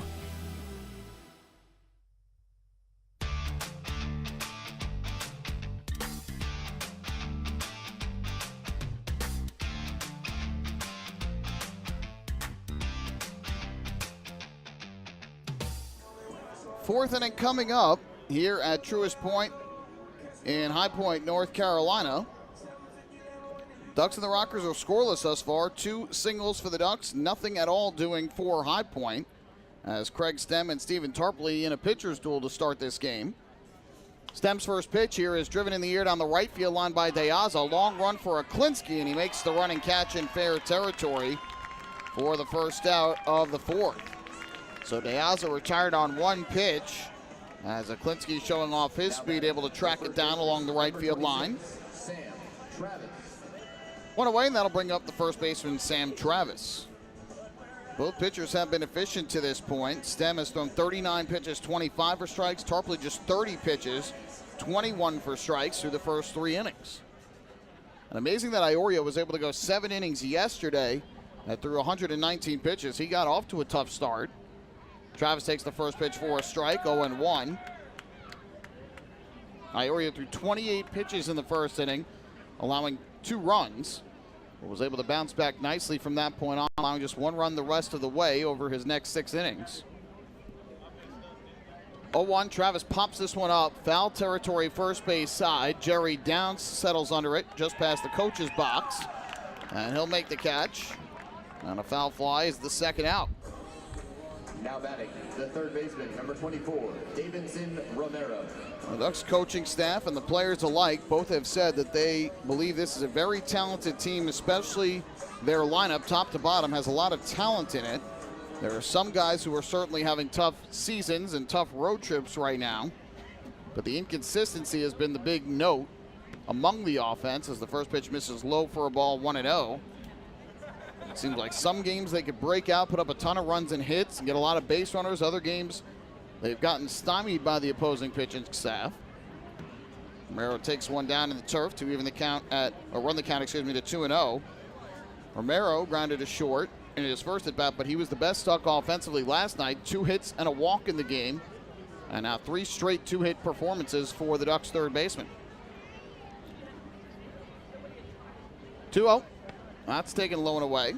And Stem, 1 ball away from walking his first batter of the night. Romero doing well since coming back from the inactive list, hitting .375 on this trip, 6 for 16. Takes a fastball here for a strike, 3-1. And in addition to the 6 hits, Romero has totaled 4 walks on the trip, so he's got a .524 on base percentage for the Ducks on this trip. Here he swings and lifts one foul down the right field line over the screen and into the crowd. Oh, what a catch. A fan sitting behind first base made the catch with a bare hand. That's a great play by a fan of the Rockers here sitting down the right field line. Payoff pitch on the way. Romero swings away and grounds this one to third. Michael Martinez is there. His throw across the diamond is in time for the out. 1 third baseman retires another. The Ducks kept off the scoreboard for the 4th straight inning to begin the night. No runs, no hits, nobody left. Back-to-back 1, 2, 3 innings for Stem. We go to the bottom of the 4th, no score. Hey fans, this is outfielder Johnny Turble, and you're listening to Ducks Baseball on the Long Island Ducks Broadcast Network. Last night while my husband was sleeping, he shouted, "Baby, I want more." And I said, "What more could you want? You got me." And he said, "I was dreaming about a new house." So we went online to First National Bank of Long Island and applied for a mortgage. Best night of my life. With competitive mortgage rates and flexible solutions, First National is the local bank that always puts you first. Let's connect at fnbli.com. First National. Go first. Go far. The First National Bank of Long Island. Member FDIC. Equal opportunity lender. Equal housing lender. Loan subject to credit approval. Hey kids, are you ready to be part of the coolest club in town? If so, sign up today for the Long Island Ducks Kids Club presented by Bethpage Federal Credit Union. Children 14 and under will receive exclusive perks that only come with being a member, including a free ticket to a Ducks game, a free commemorative yearbook, 10% off at the Waddle Inn Shop, and much more. They'll also receive priority access to skip the line during Kids Run the Bases at all Sunday home games. Sign up today by visiting liducks.com or by calling 631-940-3825, and we'll see you at the ballpark.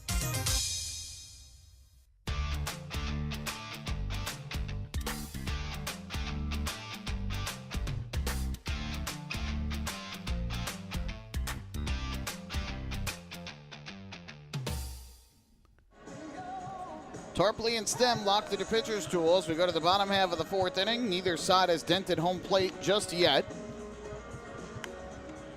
Rockers are going to head on the road after the game today as well. They'll head to Gastonia tomorrow. Excuse me, they'll head to Charleston tomorrow. They'll take on the Dirty Birds in a weekend series, while the Ducks head home to face the Wild Health Genomes over the weekend. Getting down to the nitty-gritty here in the first half.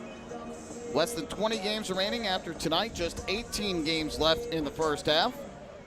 And Southern Maryland's magic number down to 6 to clinch the first half title in the North Division. They now have a commanding 13-game lead over the Ducks for first place in the division. First pitch here is a strike, 0-1. It's getting closer and closer to that time of when it becomes more of when and not if the Blue Crabs win the first half title. Obviously, there's still a chance for the Ducks, but they're going to need to go on a major run here and see a major Blue Crabs collapse for that to happen. Fouled off to the first base side here and out of play. And it's 0-2 on Ladendorf, who struck out swinging his first time up, one of 2 Ks for Tarpley.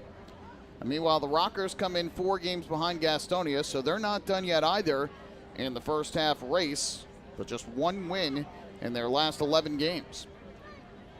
That was last night, the 0-2. That's taken upstairs, 1 ball and 2 strikes.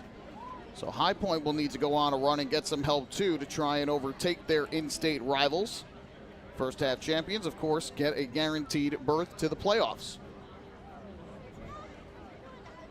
1-2 way outside. It goes back behind the plate. But Ladendorf elects not to break for first base. There's a lively backstop here at Truist Point. It's not far behind the plate, and the ball bounces hard off of the padded wall. So it's a lot tougher for batters to try and take first, with the ball ricocheting back to the catcher in a lot of cases. Tarpley's 2-2. The pitch. Swing and a tapper up the first base line. It started to roll back towards fair territory, but it stays foul. Sam Travis will pick it up. And that will end that pitch. Keep the at-bat going. Ladendorf will be followed by Aklinski and Downs here in the 4th inning. We'll also go through some of the out-of-town scores and get you caught up in action around the Atlantic League on this Thursday night.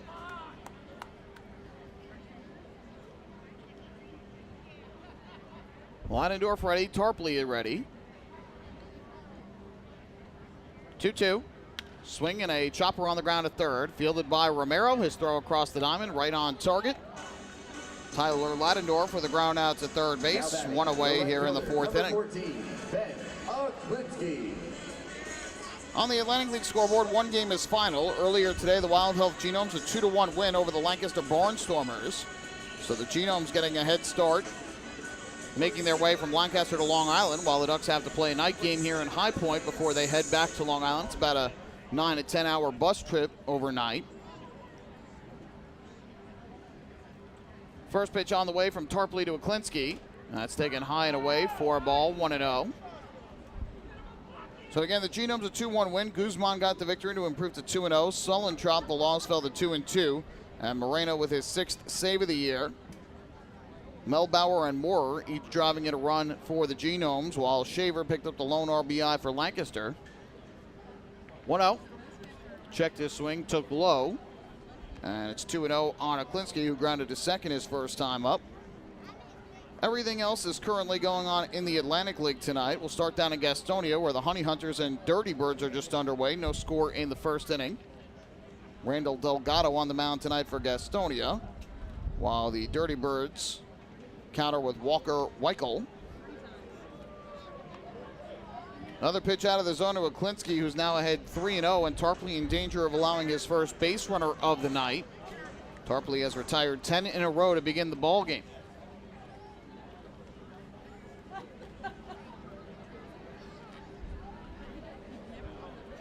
.30 pitch from Tarpley to Aklinski. And that fastball taken at the knees for a called strike, 3-1. Blue Crabs out to an early 2-0 lead over the Ferry Hawks, bottom of the first in Southern Maryland. Blue Crabs swept a doubleheader yesterday between the two teams. Michael Belansky with an RBI thus far for Southern Maryland. Mackenzie Mills against Dakota Freeze, the matchup in that one. Tarpley hits the strike zone again, right at the knees. Aklinski thought it was low, but the count now full at 3-2. Legends hosting the Revolution tonight, top of the 3rd inning in Kentucky. Lexington 2, York 1.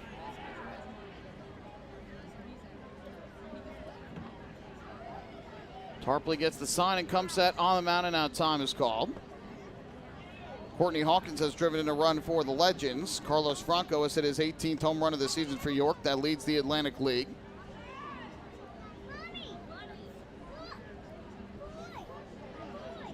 Tarpley gets set to go again. It'll be a 3-ball, 2-strike pitch to Aklinski. Tarpley kicks and comes home, and Aklinski swings, and did he miss? Yes, he did. Nope, fouled it off. My apologies. Getting had a tough time seeing it. Aklinski with a foul ball. We'll do it again at 3-2. York Revolution had to play a day game yesterday, 12 o'clock start. They played tonight, and then they have a long trip from Lexington to Staten Island after the game. They'll play against the Ferry Hawks tomorrow night in the 5 boroughs. 3-2. Aklinski takes up and away, ball 4. So Tarpley fell behind 3-0, got it back to 3-2, but ultimately loses the battle with Aklinski and allows his first base runner of the night after retiring the first 10 to begin the game. A 1-out walk to the Rockers right fielder. So High Point with 1 on, 1 out.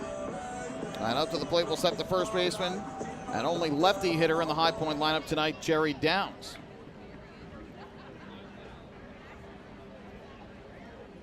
So Tarpley will have to work with a runner on for the first time in this game. First pitch from the southpaw coming up. Kicks and fires home. And Downs will take a fastball inside for ball 1. Yankees and the Rays are through 1 scoreless in the Bronx. The Yankees trying to sweep that series. Clark Schmidt on the mound tonight for the Yankees, while the Rays counter with Jalen Beeks. 1-0. Another pitch out of the zone. All of a sudden, Tarpley has lost the strike zone a bit. It's 2-0. Originally, Luis Severino supposed to pitch, but was placed on the COVID IL today. Mets and the Brewers are scoreless. They're in the bottom of the first inning at Citi Field.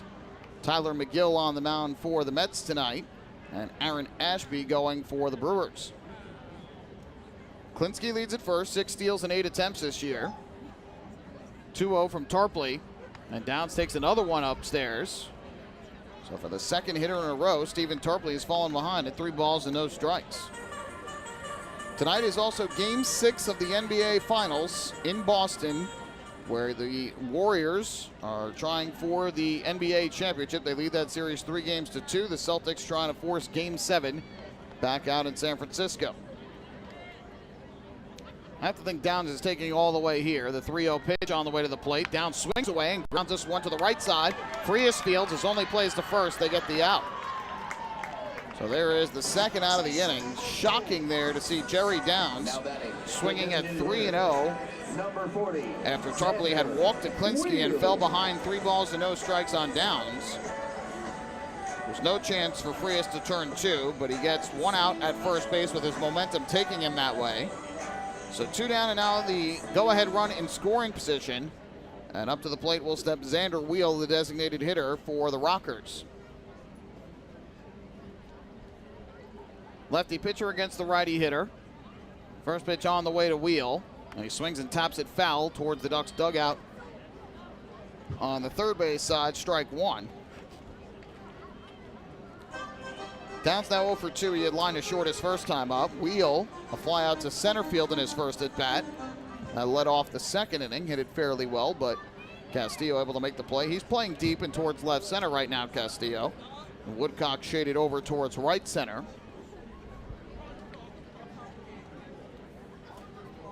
0-1. Wheel takes just below the knees. And that'll even up the count at 1 ball and 1 strike. Scoreless game, bottom of the 4th. Rubber game of a 3-game series here in North Carolina between the Ducks and the Rockers.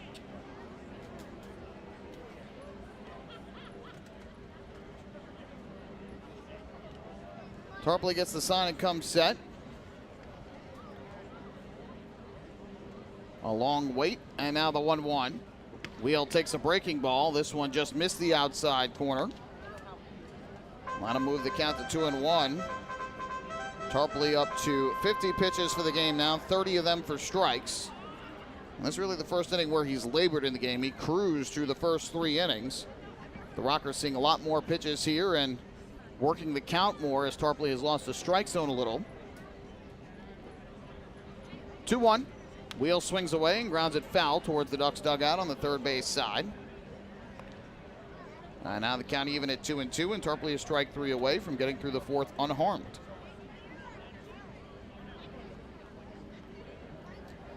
Klinsky claps along at second base after drawing the one-out walk and advancing on the ground out by Downs. Tarpley looks in for the sign from DiCarlo. Now he's got the pitch he likes. 2-2. Wheel a check swing on a ball down in the turf. They appeal to first, and no swing, says Calvin Baker. That was close. Wheel thought about it, but was able to pull the bat back just in time. And now the count full at 3-2. Now we just looked at a replay here in the control room, and it did appear as though Wheel was able to hold up that swing. Good call by Calvin Baker. Here's the payoff pitch from Tarpley. And Wheel a swing and a miss, strike 3. Got him to chase downstairs. Good pitch by Tarpley, and he picks up strikeout number 3 on the night.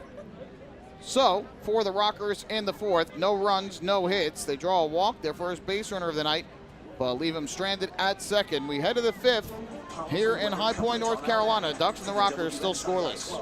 Hey fans, this is Scott Harkin, right-handed pitcher, and you're listening to Ducks Baseball on the Long Island Ducks Broadcast Network. Planning your next party or looking for a caterer that will handle all of your needs? Hidden Gem Cafe's got you covered. From setup to service to cleanup and amazing food that is sure to be talked about, they can do it all without breaking the bank. Hidden Gem knows that each event is unique and strives to design a specialized menu for each event. Call the Hidden Gem Cafe for your next party at 631-390-5912. And be sure to follow them on social media too at the Hidden Gem Cafe for ideas and information. Hey kids, are you looking for even more fun when you come out to a Long Island Ducks game? Then be sure to head on over to the Ducks Fun Zone. It's located on the main concourse down the right field line. There you'll find 3 fun-filled inflatables, including the Duck Tail Slide, the Bounce House, and an obstacle course. Enjoy unlimited access to all 3 inflatables for just $5 every game. That's the Long Island Ducks Fun Zone, open during all home games at Fairfield Properties Ballpark.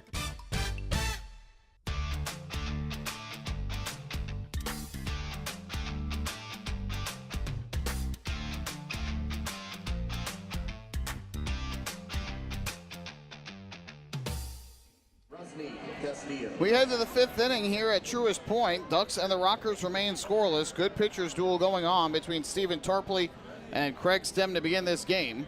First pitch from Stem to Castillo is taken for a strike, and the count 0-1.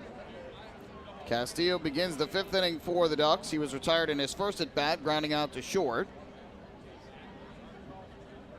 Now the 0-1. Swung on and driven in the air to left center. Racing over into the gap goes Johnny Field. And the Rockers center fielder will make the catch to retire Castillo for the first out. Ducks have managed just 2 base runners in the game. A 2-out single to right by De Aza in the first. And a 2-out infield single to short by DiCarlo in the second. Stem has now retired 8 in a row since the infield single by DiCarlo. Meanwhile, Tarpley has allowed just 1 base runner through his first 4 innings. A 1-out walk in the 4th to Bennett Klinsky. First pitch to DiCarlo is a fastball that is taken high. 1 ball and no strikes.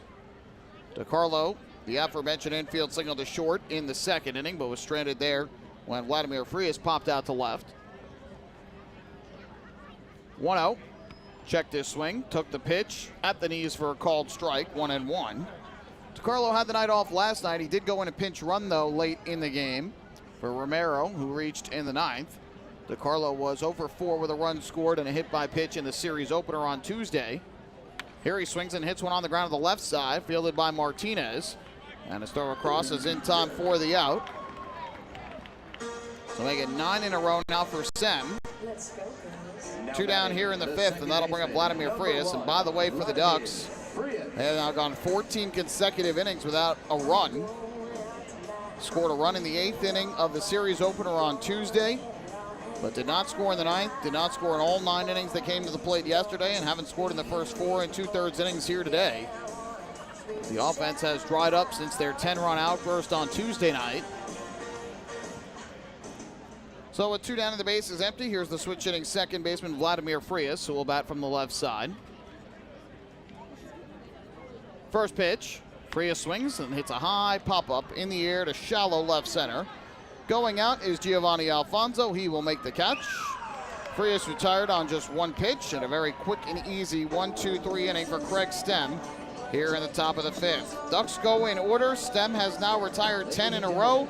Halfway through the rubber game of this series, Ducks and the Rockers remain scoreless. Hey fans, this is outfielder Dustin Woodcock, and you're listening to Ducks Baseball on the Long Island Ducks Broadcast Network.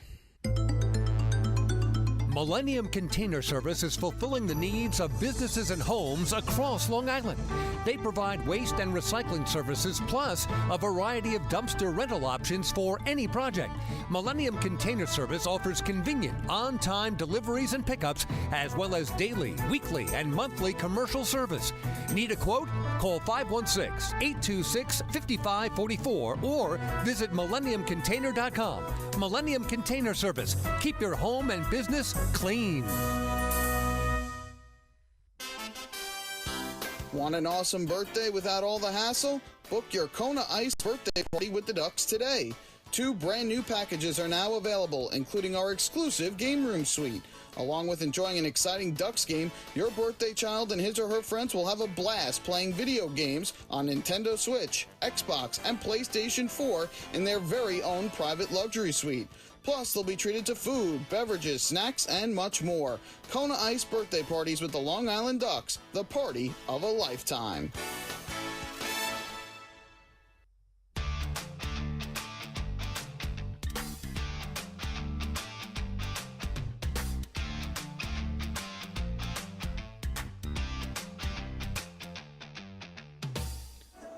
We have played 4.5 innings on this Thursday night, rubber game of a 3-game set, and the Rockers and Ducks remain scoreless, just 2 hits and a walk for the 2 offenses combined thus far tonight. Well, we didn't get a chance to give you the question in the top half of the 5th, so we'll give it to you in the bottom of the 5th of tonight's trivia question, where we test your knowledge of the Long Island Ducks, the Atlantic League, and baseball as a whole. Top half of the inning was just much too quick. So we asked you the question in the bottom half, and today's question revolves around the 16th of June. Why? Well, yours truly celebrates a birthday today, 34 years old now. And so, I had a thought in my mind of, I wonder if there were any other Ducks players who share the birthday with me, June the 16th. I looked back and I found one. So our question to you is, name the only player to wear a Ducks uniform who was also born on the 16th of June. We'll let you think about it, and we'll give you the answer in the bottom of the 5th inning. Quincy Lattimore will lead things off for the Rockers. First pitch, and it's taken down in the turf for ball 1 from Stephen Tarpley. Both pitchers have been very efficient to this point. Stem, 53 pitches, 35 for strikes in his 5 innings. Tarpley begins the inning with 53 pitches, 32 for strikes through his first 4. 1-0. There's a fastball strike over the inside corner. That'll even up the count at 1-1 on Lattimore, who popped to right back in the 2nd inning. Tarpley has retired 12 of the first 13 batters he has faced in the game. 1-1 is down in the turf. That'll move the count to 2-1. And Tarpley's last outing, his best of the year. That was on Friday in Staten Island.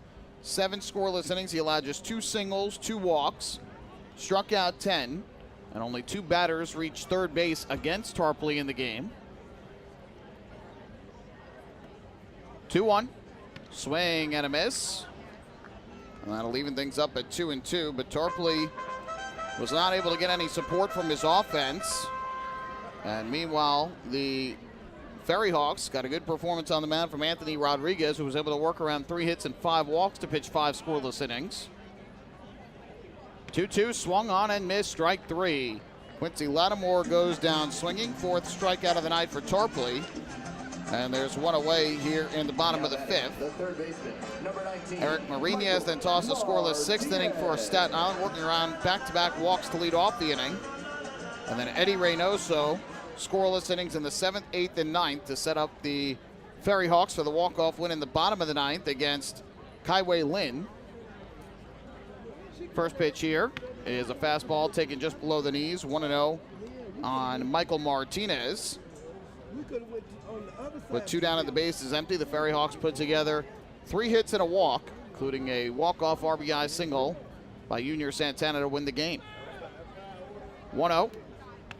That's a strike on the outside corner, 1-1. The Ducks were shut out for the second time on this road trip last night, 3-0. So 2 shutouts in 5 games on this road trip for the Ducks offense after being shut out just once all year prior to that. 1-1. Swung on and fouled back and out of play off the bat of Martinez, who grounded to short to end the second inning in his first at bat of the night. 1-2. Martinez in last night's game was 2 for 4 at the plate. Both hit singles for High Point. 1-2, swing and a miss, strike 3.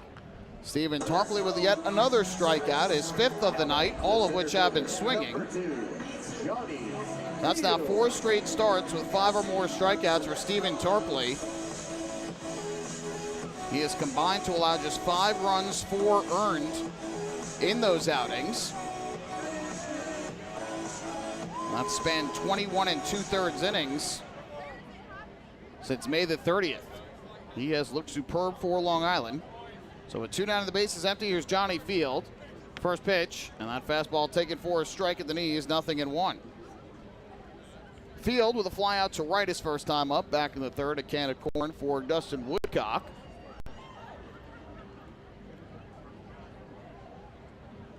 Tarpley comes set, and the 0-1. Low in the turf, scooped out on the backhand by DiCarlo. And that'll even the count up at 1-1.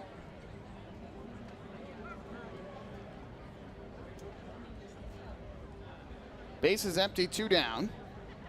Tarpley has struck out the first 2 here in the 5th. 1-1.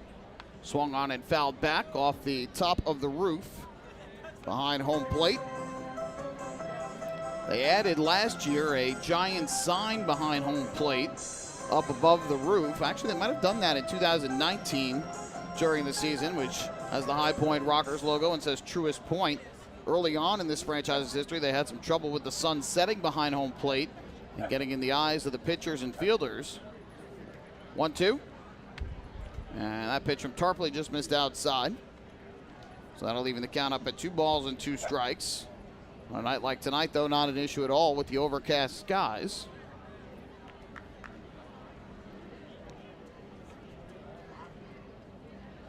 Tarpley gets the sign from DiCarlo and comes set. Glove in front of the belt. And the pitch. Swing and a miss, strike 3.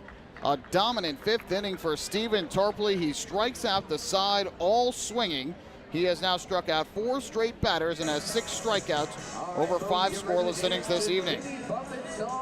A scoreless pitcher's duel heads to the 6th here in North Carolina. Hey fans, this is left-handed pitcher Brady Feigl, and you're listening to Ducks Baseball on the Long Island Ducks Broadcast Network. Hey, Ducks fans, the official hotel of the Long Island Ducks is the Radisson Hotel, Hauppauge, Long Island. It's centrally located on the north shore of Long Island and offers a home away from home for both business and leisure guests. The Radisson Hotel, Hauppauge, Long Island features an indoor pool, 24-hour business center, a fitness center, and complimentary Wi-Fi in all guest rooms. Enjoy the contemporary American cuisine at the Fountain Grill restaurant or grab a quick bite to eat at Cafe Pronto. And best of all, it's only minutes away from Bethpage Ballpark. The Radisson Hotel, Hauppauge, Long Island, the official hotel of the Long Island Ducks. Call 631-231-1100 today. That's 631-231-1100. Your source for everything Ducks is liducks.com. The official website of the Long Island Ducks is the best place to stay up to date with Long Island's hometown team. Purchase tickets to the game, see the full promotional schedule, visit the online store, read the latest news stories, and watch every game live right on the homepage. The site offers an optimal browsing experience on either your computer or mobile device. liducks.com, the official website of the Long Island Ducks, your one-stop shop for all things Ducks baseball.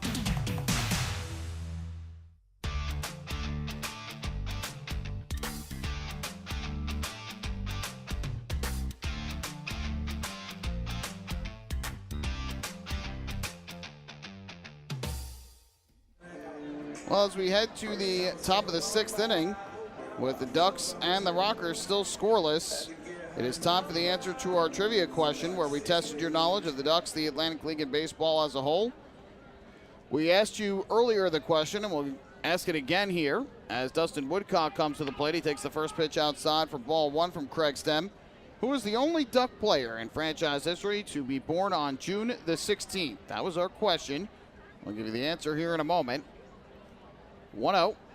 Swung on and driven in the air to left center field. Racing back, looking up at the wall is Lattimore, and you can forget it. An opposite field solo home run off the bat of Dustin Woodcock, his 4th home run of the season. And leading off the top of the 6th, he breaks the scoreless deadlock as the Ducks take a 1-0 lead over the Rockers. So a good piece of hitting by Woodcock, who drives one the other way to left center field. His 4th home run, his 17th RBI of the season. Just the 3rd hit of the game for the Ducks, but it gives Long Island the 1-0 lead. Now L.J. Mazzilli to the plate from the right side. First pitch, and he takes that one low for a ball, 1-0. The home run for Dustin Woodcock, the Ducks' 33rd home run of the year, their 20th on the road this season. And now Mazzilli hits a fly ball in the air to right center. Field and Aklinski converging. The right fielder Aklinski makes the catch. Mazzilli now 0 for 3 on the night. And there's one away here in the 6th. The answer to our trivia question is 2019 Ducks righty Zach Weiss, who was born on the 16th of June in 1992. He reached the major leagues with the Cincinnati Reds in 2018. Again, pitched for the Ducks in 2019. And now is at AAA in the Los Angeles Angels organization, pitching with the Salt Lake Bees. Now Devin Marrero to the plate. He chops the first pitch foul to the third base side of home. And the count 0-1. Marrero is 0 for 2 in this game. He grounded out to short in the first. A nice play made by Alfonso. And then lined out to third to end the third.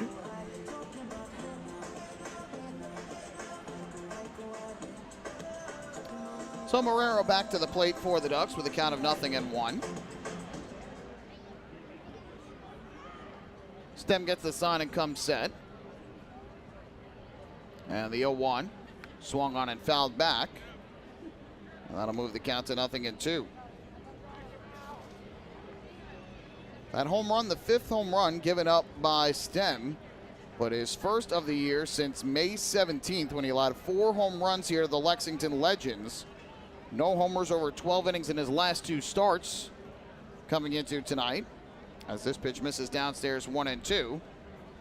And had thrown 5 scoreless innings to begin his night, allowing just a pair of singles, 1 an infield hit. But Woodcock takes him deep here in the 6th.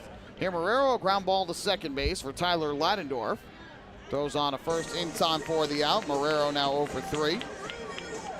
2 away in the 6th inning. And that'll bring up the designated hitter, Alejandro De Aza.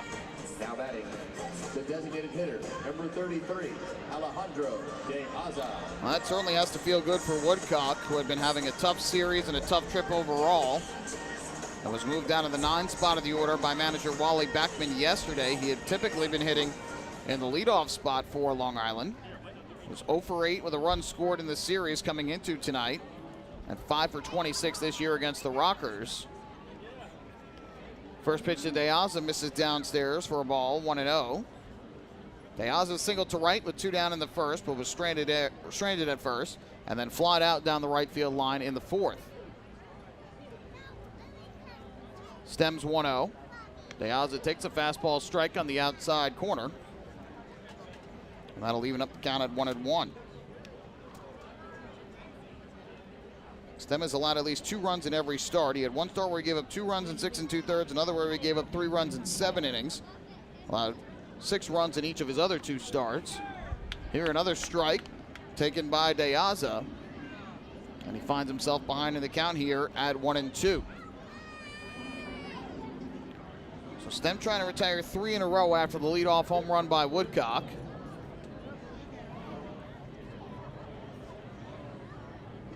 One, 2. And that breaking ball misses inside.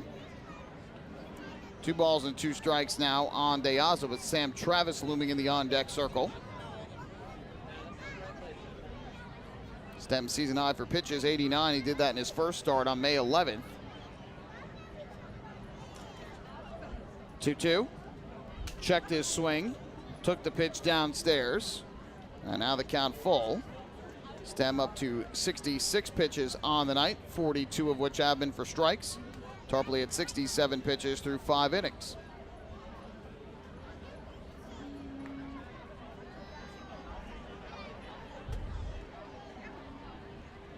Stem gets the sign and comes set. His payoff pitch to De Aza is swung on and fouled off. So that'll keep the at-bat going as De Aza spoils the payoff pitch.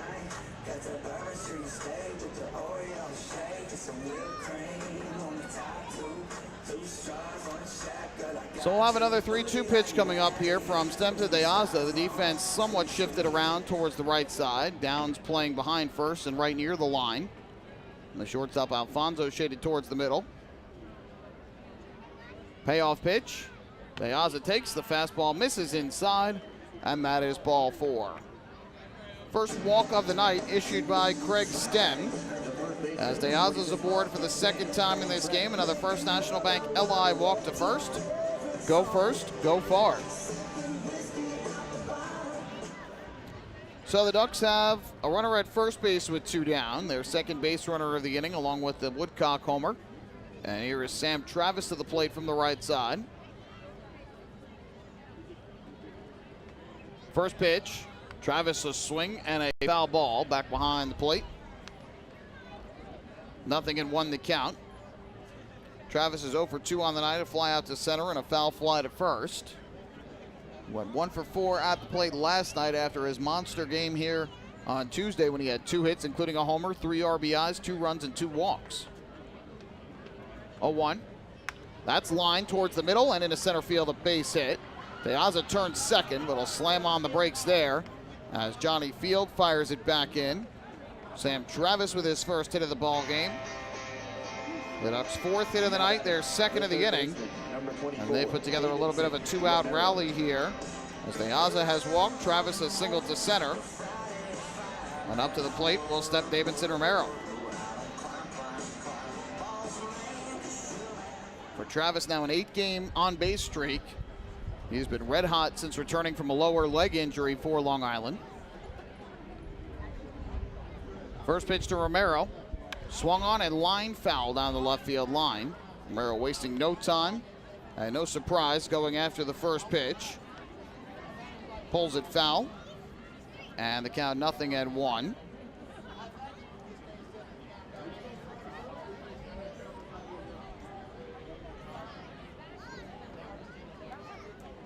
Romero's grounded out twice, once to short, once to third. This pitch misses down and away. And that'll even things up at 1 ball and 1 strike.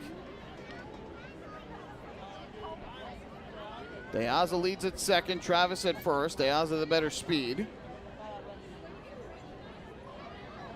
1-1. Romero checks, takes low.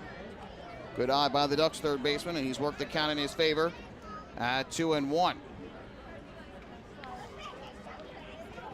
Ducks have broken the scoreless deadlock here in the top of the 6th inning. They're looking for more, though. 2 on, 2 out. The 2-1. Romero hits a line drive into left field, a base hit. De Aza around third. He's going to try to score. Here comes the throw to the plate by Lattimore. It's not in time. It's an RBI single to left for Davidson Romero. And the Ducks extend the lead to 2-0. 3 straight 2-out base runners for the Ducks. A walk and 2 singles. Give Romero his 19th RBI of the year. Good base running by De Aza, who got a good jump and able to beat the throw home by Lattimore. So Romero has continued his terrific road trip, picks up his first hit of the night and his first RBI of the game as well. And now with 2 on and 2 out, up steps Rusney Castillo. But first, out of the dugout is going to come Frank Viola, the pitching coach of the Rockers, to try and settle down Craig Stem. Viola has not had to go to the mound much in this series, especially over the last 2 games with the way the Rockers have pitched. after the tough series opener. But Stem has lost a bit here in the 6th. The home run by Woodcock that led off the inning. And now a walk and 2 singles consecutively with 2 down here in inning number 6. Nobody throwing yet for the Rockers, but a couple players are starting to stretch out their arms and get a little loose. The Rockers hoping that Stem can find his way out of further trouble here in the inning. So here is Castillo from the right side, who's 0 for 2 tonight with a ground out and a fly out. Travis leads from second, Romero from first. First pitch to Castillo, and he takes upstairs and away for ball number 1.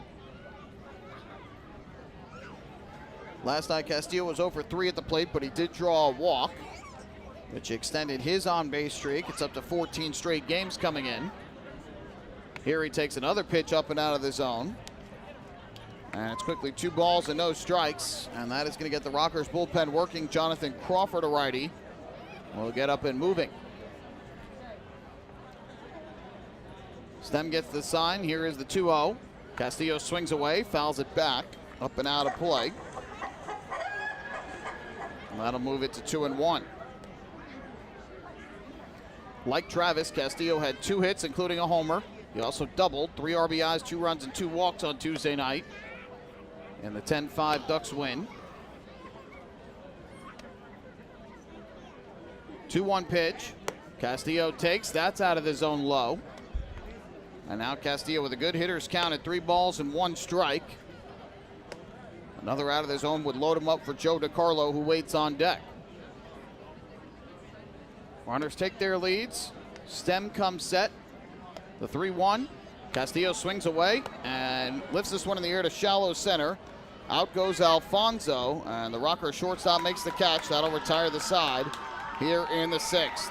But the Ducks crack the scoreboard and break the scoreless deadlock. 2 runs in the inning for Long Island on 3 hits and a walk. No errors. They leave 2 men on base. And after 5.5 innings of play in the rubber game of this 3-game series, it's now the Ducks 2, the Rockers nothing. Hey fans, this is catcher Joe DiCarlo, and you're listening to Ducks Baseball on the Long Island Ducks Broadcast Network. This is it. Check it out. See what everyone's talking about. Let Nicolak paver. Let Nicolak pavers.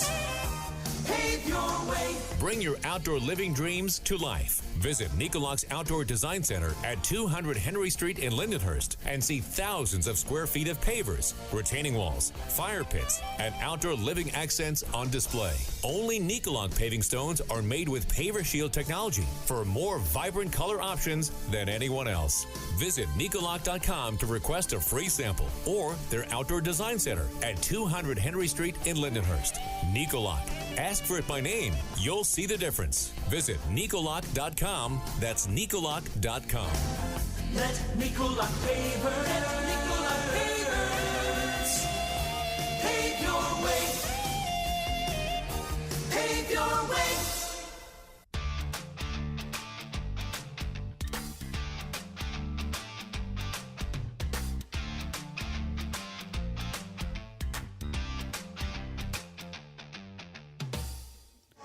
Well, after 5.5 innings of play, Ducks have broken through. They lead it 2-0.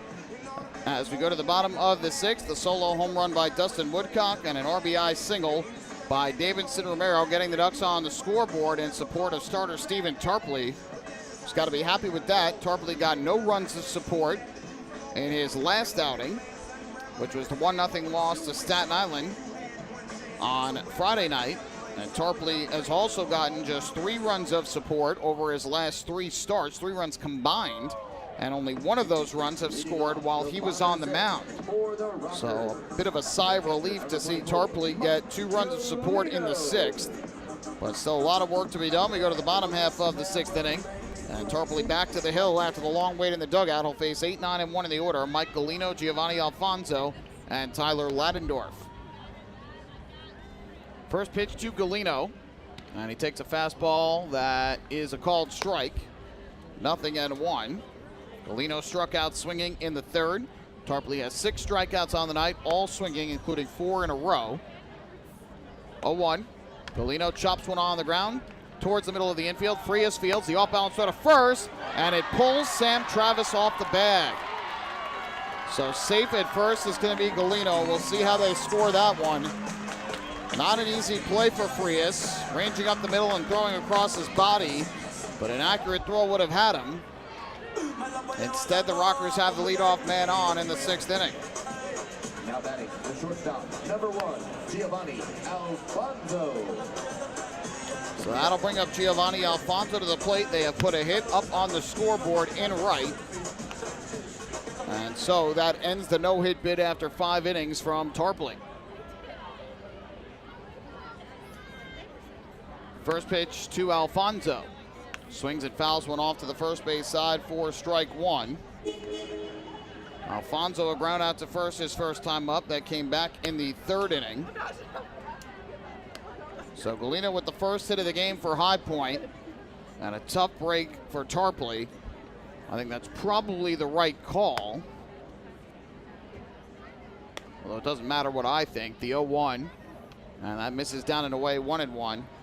But that is not an easy play for any infielder, having to charge in on the ball and throw off balance across your body. And the throw pulled Travis off. Travis tried to slap the tag on Galino as he ran by, but just missed. 1-1, swing and a miss. Might have been foul tip, but either way, Alfonso now behind in the count at 1-2. So again, a tough play, but of course tough for Tarpley, who had a no-hitter going through 5. That's not the way you want to see that get broken up, because an accurate throw from Frias probably gets him. 1-2. Alfonso, a little chopper here, third base side, charging in is Romero, but that ball will tail foul. And so we'll do it again at 1-2. Alfonso has played short each of the first 2 games of this series. He was 1 for 4 with a base hit in the series opener, and last night 0 for 3 with a strikeout in the ball game.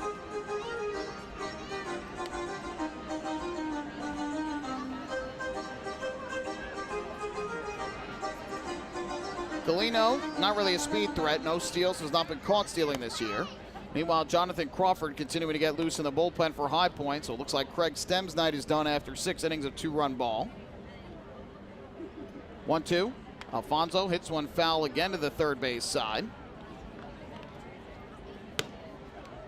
And that'll keep the count right where it is. 7 innings that Tarpley threw on Friday was his longest start of the year innings-wise. His longest outing pitch-wise, 91, which he did in the start prior on June 4th against Staten Island. Once again, the 1-2. And Alfonso fouls one back. So Alfonso battling here with Tarpley, who is now up to 74 pitches on the night, 47 of which have been strikes.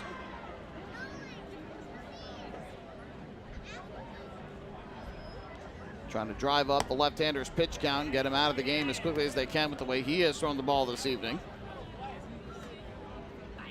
1-2. Swung on and hit towards second. Backhanded by Frias. Flips to Marrero. Barehand catch. Throw to first. Double play. Oh, my goodness. What a twin killing for the Ducks. And just like that, 2 down and the base is empty. A fabulous play by the middle infielders Vladimir Frias and Devin Marrero to record the first 2 outs here in the 6th inning. Wow. Frias had a range to his right, made a sliding stop, flipped the ball out of his glove to short. Marrero caught the ball with his bare hand and then threw a strike to first in time for the 2nd out. Wow. You could put a star on that one. That is one of the finer double plays we have seen. So 2 down, base is empty. And up to the plate as this ball is thrown over to first by Tarpley in time for the out. So on 1 pitch, retired is Ladendorf, and that'll retire the side here in the 6th inning. Some fantastic defense by the Ducks. After the infield single breaks up Tarpley's no-hitter, they still turn an unbelievable double play, and that'll retire the side in the 6th. No runs, 1 hit, nobody left. We go to the top of the 7th. Ducks 2, the Rockers nothing. Hey fans, this is right-handed pitcher Chad Hawken, and you're listening to Ducks Baseball on the Long Island Ducks Broadcast Network. When we see Long Island, we see you. Because at Catholic Health, We know that it's your remarkable lives that breathe life into our island. So at every Catholic Health hospital, practice, and care facility, we're able to provide the highest quality, most innovative care for your body, because our culture cherishes your humanity. Long live Long Island. Take your group out to the game this season and enjoy all the fun of Ducks baseball at discounted prices with the picnic area, luxury suites, party deck, and so much more. Bringing your group to the game will be an unforgettable experience. The Ducks even offer opportunities to sing the national anthem, serve as the Ridgewood Savings Bank color guard, be the Nickolock Dream Team, or put on a pregame performance. To book your outing today, call 631-940-3825 and ask for the group sales department. Long Island Ducks baseball. Good times every time. Hey, Ducks fans, the official hotel of the Long Island Ducks is the Radisson Hotel Hauppauge, Long Island. It's centrally located on the north shore of Long Island and offers a home away from home for both business and leisure guests. The Radisson Hotel Hauppauge, Long Island features an indoor pool, 24-hour business center, a fitness center, and complimentary Wi-Fi in all guest rooms. Enjoy the contemporary American cuisine at the Fountain Grill restaurant or grab a quick bite to eat at Cafe Pronto. And best of all, it's only minutes away from Bethpage Ballpark. The Radisson Hotel Hauppauge, Long Island, the official hotel of the Long Island Ducks. Call 631-231-1100 today. That's 631-231-1100.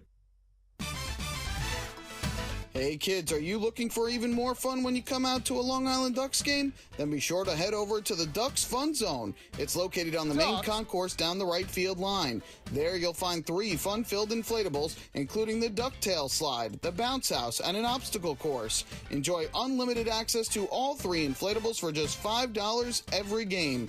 That's the Long Island Ducks Fun Zone, open during all home games at Fairfield Properties Ballpark.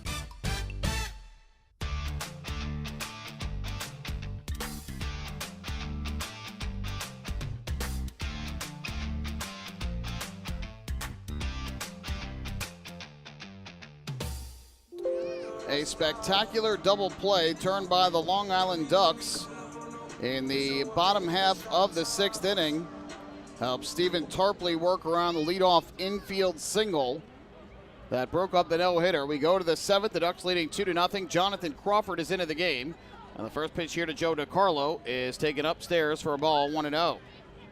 So Craig Stem's night is done. A quality start for the right-hander, one of his better starts this year, but ultimately in line for the loss.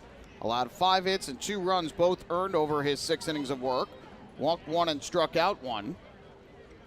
1-0, DiCarlo was swing and a miss. And that'll even up the count at 1-1. He gave up 1 home run as well. The solo blast by Dustin Woodcock that broke up the shutout bid leading off the 6th inning. And Stem through 79 pitches, 49 for strikes. Crawford with a 1-1 count. Here's the pitch. DiCarlo fouls one back, and that'll move the count to 1-2. DiCarlo 1 for 2 tonight, an infield single to short back in the 2nd inning, and grounded out to third his last time up in the 5th.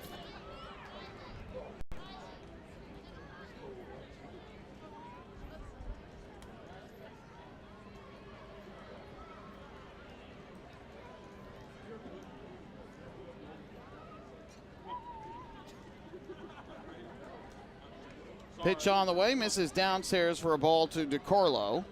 And that'll leave in the count at 2-2. DiCarlo will be followed by the switch hitter Vladimir Frias and the lefty hitter Dustin Woodcock here in inning number 7 as the Ducks try and add to their 2-0 lead. Crawford comes set. Here's the kick and the pitch. And that taken for a called strike 3 by DiCarlo. He disagreed with the call from home plate umpire Lindy Hall. Just the 2nd strikeout of the night for the Rockers pitching staff. And there's one away here in the top of the 7th. Fans, this 2022 season of Ducks Baseball is presented by Catholic Health with a talented roster full of Major League experience and exciting promotions every night. Day at the ballpark is truly a good time every time. Tickets are on sale for all Ducks home games at the Fairfield Properties Ballpark box office, online at liducks.com or by calling 631-940-TIXX. Here's Frias from the left side. Crawford comes set. First pitch. And that's taken off of the right foot, it looked like. Frias hit by the pitch. The Ducks will get a one-out base runner here in the top of the 7th. It's the 7th time that Frias has been hit by a pitch this year. And he is walking slowly back towards the third base dugout after that one. Seems to be in a bit of pain. And now head athletic trainer Tommy Craig will come out of the dugout to check on him. Lou Ford also coming down from third to check, but Frias turns around and makes his way down to first base. Didn't seem too happy about it. Limping a little bit on his way down to first base. Fans can bring their tickets to WB Espresso tomorrow and receive 1 free small drip coffee.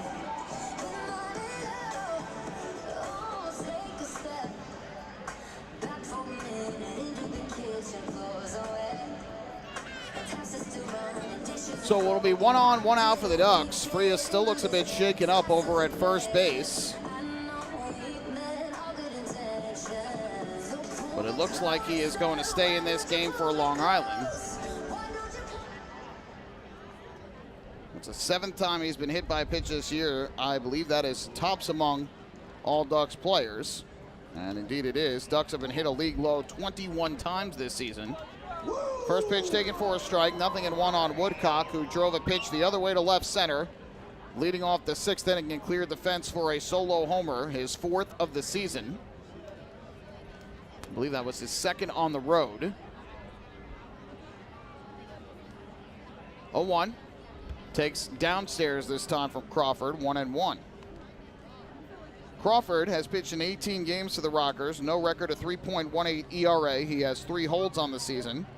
In 17 innings, he's given up 7 hits, 7 runs, 6 earned, 19 walks to 28 strikeouts. So control has been an issue for the right-hander this year. 1-1. Woodcock takes inside. That one goes back to the backstop, but took a lively bounce. And again, with Frias hobbled a bit at first base after the hit by pitch, he does not go to take second. And so the count 2-1.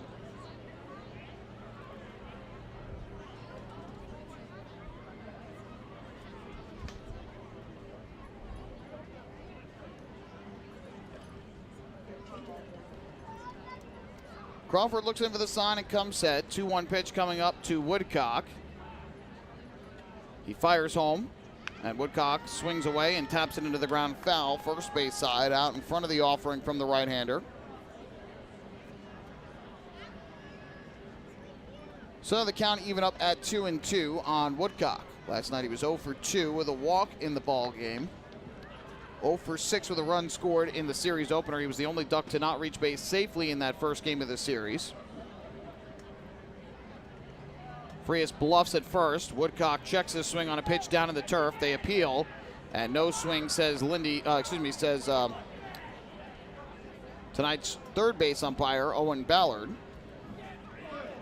So the count now full at 3 balls and 2 strikes with 1 on and 1 out. We'll see if Frias tries to take off. He's got 4 steals and 4 attempts, but again, hobbled a bit after the hit by pitch, so I don't think we'll see him going. Crawford gets the sign. Here's the payoff. Frias does go, and Woodcock swings and foul tips it at home plate. Just caught enough to stay alive. And Frias will have to turn around and make his way back to first. Crawford stands on the mound at 6'2", 210 pounds. He is a 30-year-old righty out of Stuart, Florida, who reached as high as advanced A in the Reds organization, but never got up higher than that. So it'll be a 3-ball, 2-strike pitch once again to Woodcock, with Frias at first and 1 away. Frias goes again, and Woodcock a half swing at a ball on the turf, and it looks like the home plate umpire made the call for strike 3. So Woodcock is down on strikes. Second strikeout of the inning for Crawford, but Frias down to second with a stolen base, his 5th of the year.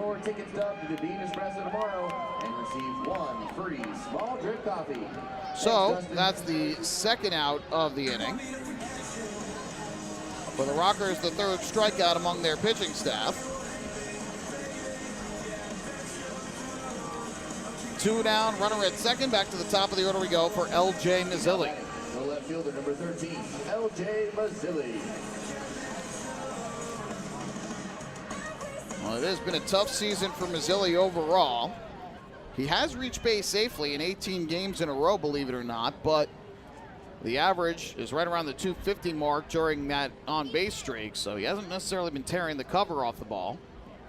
First pitch here, and that's taken down and away. Kicks away from the catcher. Frias going to third, and he's safe. Just got in there before the tag from Michael Martinez. So after the hit by pitch, Frias having to do a lot of base running here. Stole second and now takes third on the ball, down and away. So now the Ducks with a runner at third and 2 down and a 1-0 count on Mazzilli. LJ 2 for 20 coming into the game against the Rockers this year. 0 for 3 in the series with a couple walks. Tonight 0 for 3 with a strikeout, a ground out, and a flyout.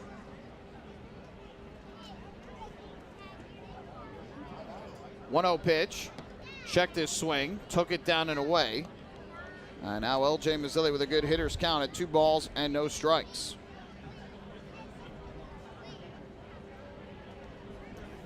Ducks lead it 2-0, out hitting High Point 5-1. Here comes the 2-0. Mazzilli takes. That pitch misses downstairs, 3-0.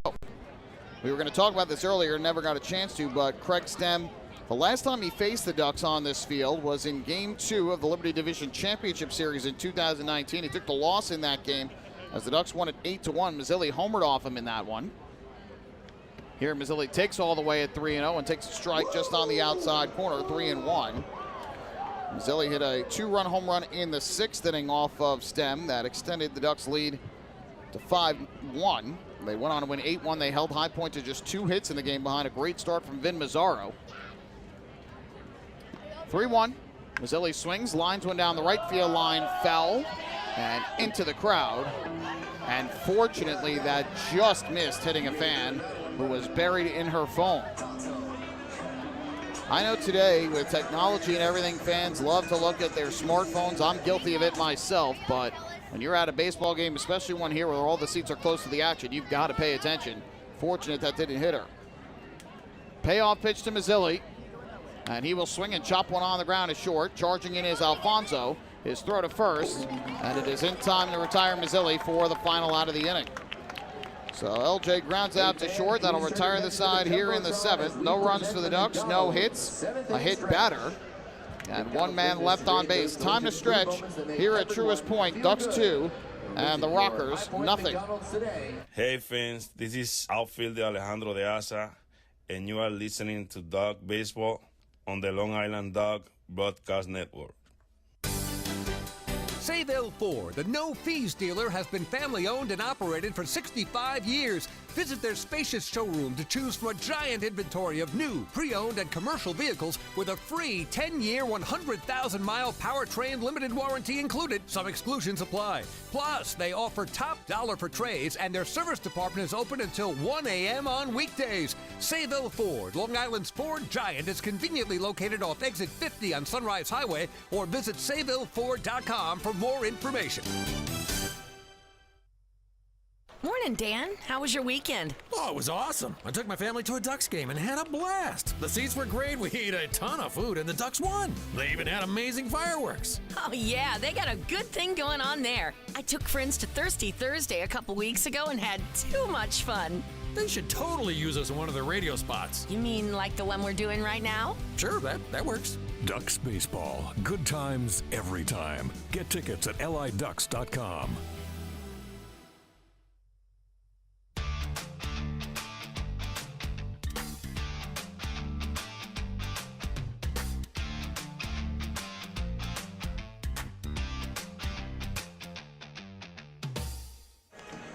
Frias back out to second base for the Ducks. Good sign after he took the hit by pitch off the foot or the leg. In the top half of the 7th, he got aboard but was stranded at third. We go to the bottom of the 7th. Ducks 2, Rockers nothing in the rubber game of this 3-game series. And back out to the mound goes Stephen Tarpley to begin his 7th inning of work. He threw 7 scoreless innings against Staten Island on Friday and trying to do at least the same here tonight against High Point. He's given up just 3 hits now in 13 innings on this road trip. Very impressive stuff from Tarpley. And the former big leaguer seems to have gotten into a groove. We go to the bottom of the 7th. It'll be 2, 3, and 4 in the order for High Point. Ben Uklinski, the right fielder, will lead things off. First pitch on the way, and Uklinski takes a fastball for a strike. 0-1. Uklinski has grounded a second and walked in his 2 trips to the plate. The only walk Tarpley is allowed to go along with 1 infield single. This one misses outside to even the count at 1-1. John Hayes, a righty, has begun to get loose for the Rockers. Looks like he'll come in to pitch the 8th after a scoreless 7th inning from Jonathan Crawford. 1-1. Tarpley deals a strike at the knees, 1-2. Get you some out-of-town score updates as well and get you caught up in action around the Atlantic League tonight. Again, 1 game is final. That was earlier today, where the Genomes beat the Barnstormers 2-1 in Lancaster. This pitch fouled off, just getting a piece of it to stay alive was Uklinski. Guzman got the win for Wild Health. He improves to 2-0 on the year. Sullentrop, the loss, fell to 2-2, and Moreno his 6th save of the year. Melbauer and Moorer with the RBIs for the Genomes, and Shaver with the lone RBI for the Barnstormers. 1-2. Taken outside for a ball. That'll even up the count at 2 balls and 2 strikes on Uklinski. Downs next, then Wheel for Lancaster. For High Point. 2-2. Swinging a line drive to the left side, backhanded by Marrero. The throw to first bounces, and it's just in time to get Uklinski. Close play at first base, but a good throw by Marrero gets there in time. 1 away here in inning number 7. Number 28, Jerry Dowd. Going on tonight, the Honey Hunters have taken a 2-0 lead over the Dirty Birds, top of the 4th inning in Gastonia, on 2 RBIs from Jake Skoll. Delgado on the mound for Gastonia, Weichel for Charleston this evening. First pitch to Jerry Downs is taken downstairs for a ball, 1-0. The Blue Crabs have a 4-1 lead over the Ferry Hawks in the bottom half of the 4th inning.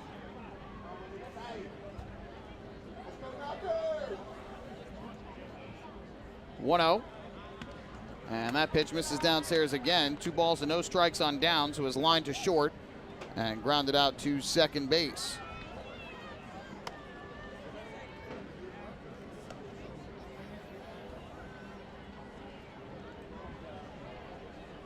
Left-hander kicks and fires. Swung on and popped up in the air down the left field line, fouling out of play.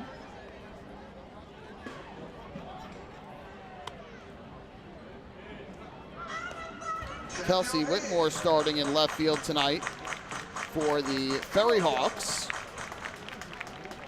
She has struck out once in the ball game for Staten Island.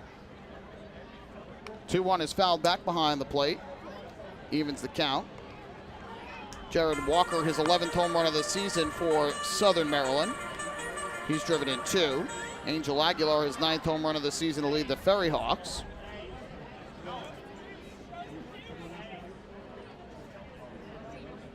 (2-2) from Tarpley coming up, and time is called at home plate. York Revolution have an 8-6 lead over the Lexington Legends in Kentucky. That game's in the bottom of the 4th inning. 2-2.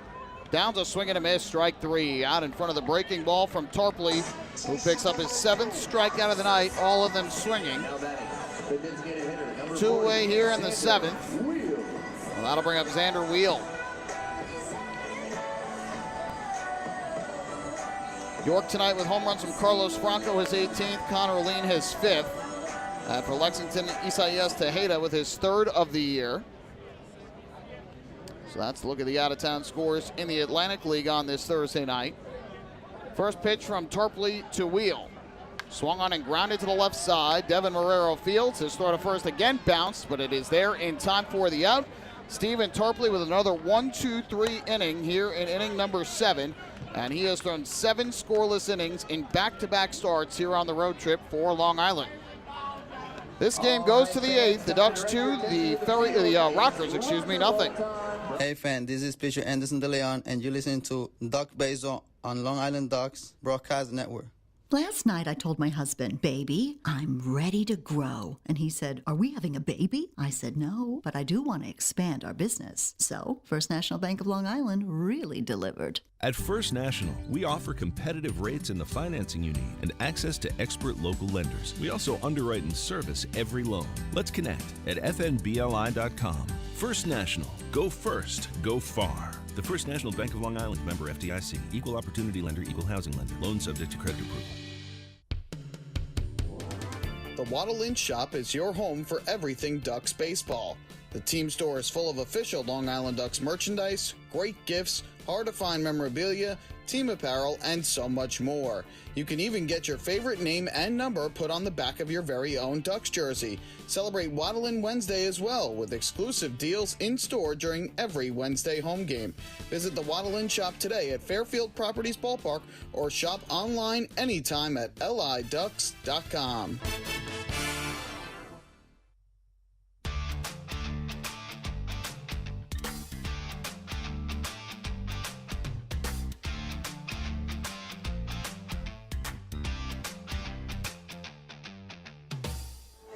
Well, there's certainly not much more you can say about the job Stephen Tarpley has done for the Long Island Ducks of late.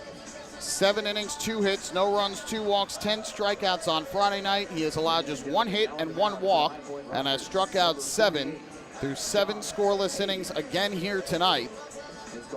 We'll see if he comes back out for the 8th inning. Right now, Tarpley has thrown a total of 89 pitches, 58 for strikes. But continuing to do a terrific job on the mound for the Ducks, who have a 2-0 lead in this ball game. We go to the 8th inning. And for the Rockers, it'll be John Hayes who takes over on the mound and makes his second appearance out of the bullpen this series. Well, fans, there's no better time than right now to sign up the young Ducks fan in your life for the Bethpage Federal Credit Union Ducks Kids Club. Children 14 and under will receive exciting gifts, discounts on merchandise, and unique experiences that only come with being a member. Sign up today by visiting liducks.com or by calling 631-940-3825. Here's Devin Marrero. First pitch fastball is taken upstairs. 1 ball and no strikes. Marrero is 0 for 3 in the game. He has grounded to short, line at third, and bounced to second, but he's made a couple nice plays in the field. 1-0. That's up and inside, and it sends Marrero down to the turf. The Ducks, I'm sure, will not be happy about that, as they had Vladimir Frias get hit by a pitch last inning, who appeared to be unhappy about it, taking it off of the foot or the leg. And here Marrero got a little chin music from Hayes.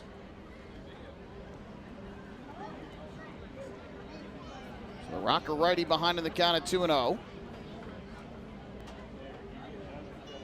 Here's the kick and the pitch. Marrero takes a fastball that time for a strike on the inside corner, 2-1.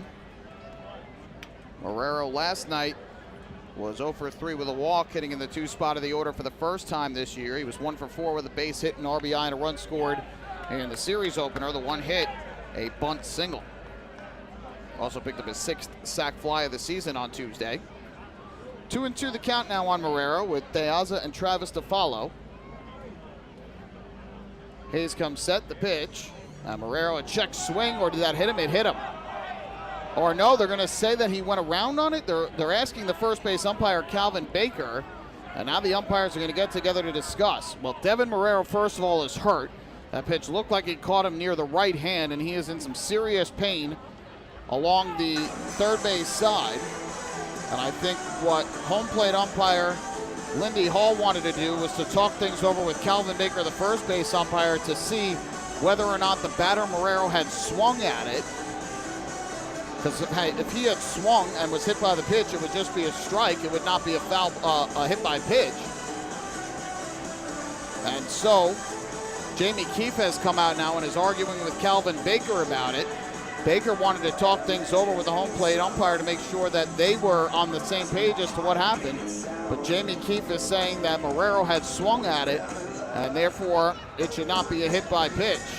Right now the concern is for Marrero, who appeared to get hit on that hand. He reacted immediately in pain, which leads you to believe he for sure got hit. The question is whether or not he swung the bat around. Jamie Keefe is incredibly upset on the first base side as he continues to argue with Calvin Baker and Lindy Hall. And meanwhile, Marrero, from what we can see, is still getting checked out outside the Ducks dugout. Wally Backman and Tommy Craig, the head athletic trainer, are there checking on him. Rusney Castillo is also there looking at Marrero to make sure that he is okay.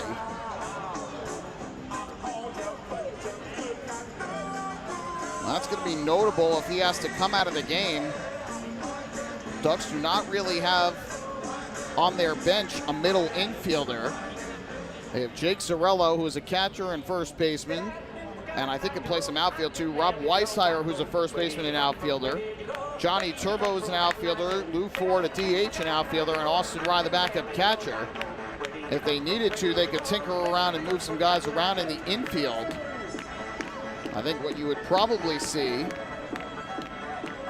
is Joe DiCarlo come in and play second base and move Vladimir Frias over to shortstop. But Marrero has now made his way into the Ducks dugout on the third base side. And it looks like we're going to get a pinch runner at first base for him. So that is certainly not good news for the Ducks. Austin Rye is going to go in as the pinch runner. And again, I think that's what you're going to see. Rye is going to go behind the plate. And DiCarlo will go into the field for Long Island. We'd have to see exactly where. The logic says he'd probably go to second and Frias would shift to short. So Rye will pinch hit for Marrero after he is hit by the pitch. That is the second time this year that Marrero's been hit by the pitch. And the concern for him to make sure that he is okay, as he has started every game this year at shortstop for Long Island. Has played in every game this year for the Ducks. First pitch is upstairs for a ball, 1-0 the count on Alejandro De Aza, who has singled, walked, and scored. It is 3 trips to the plate tonight, 1 for 2. Flied out to right as well.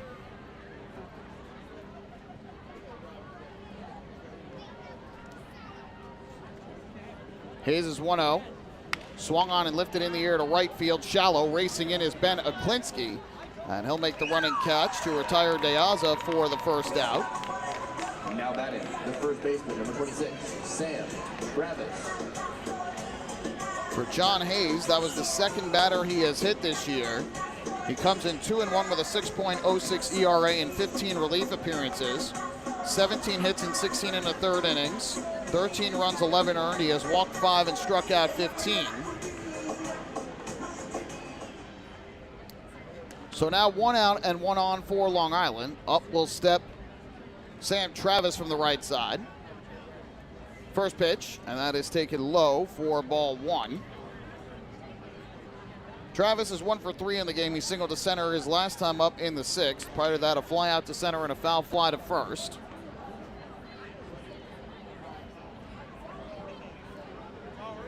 Hayes comes set. Here's the 1-0.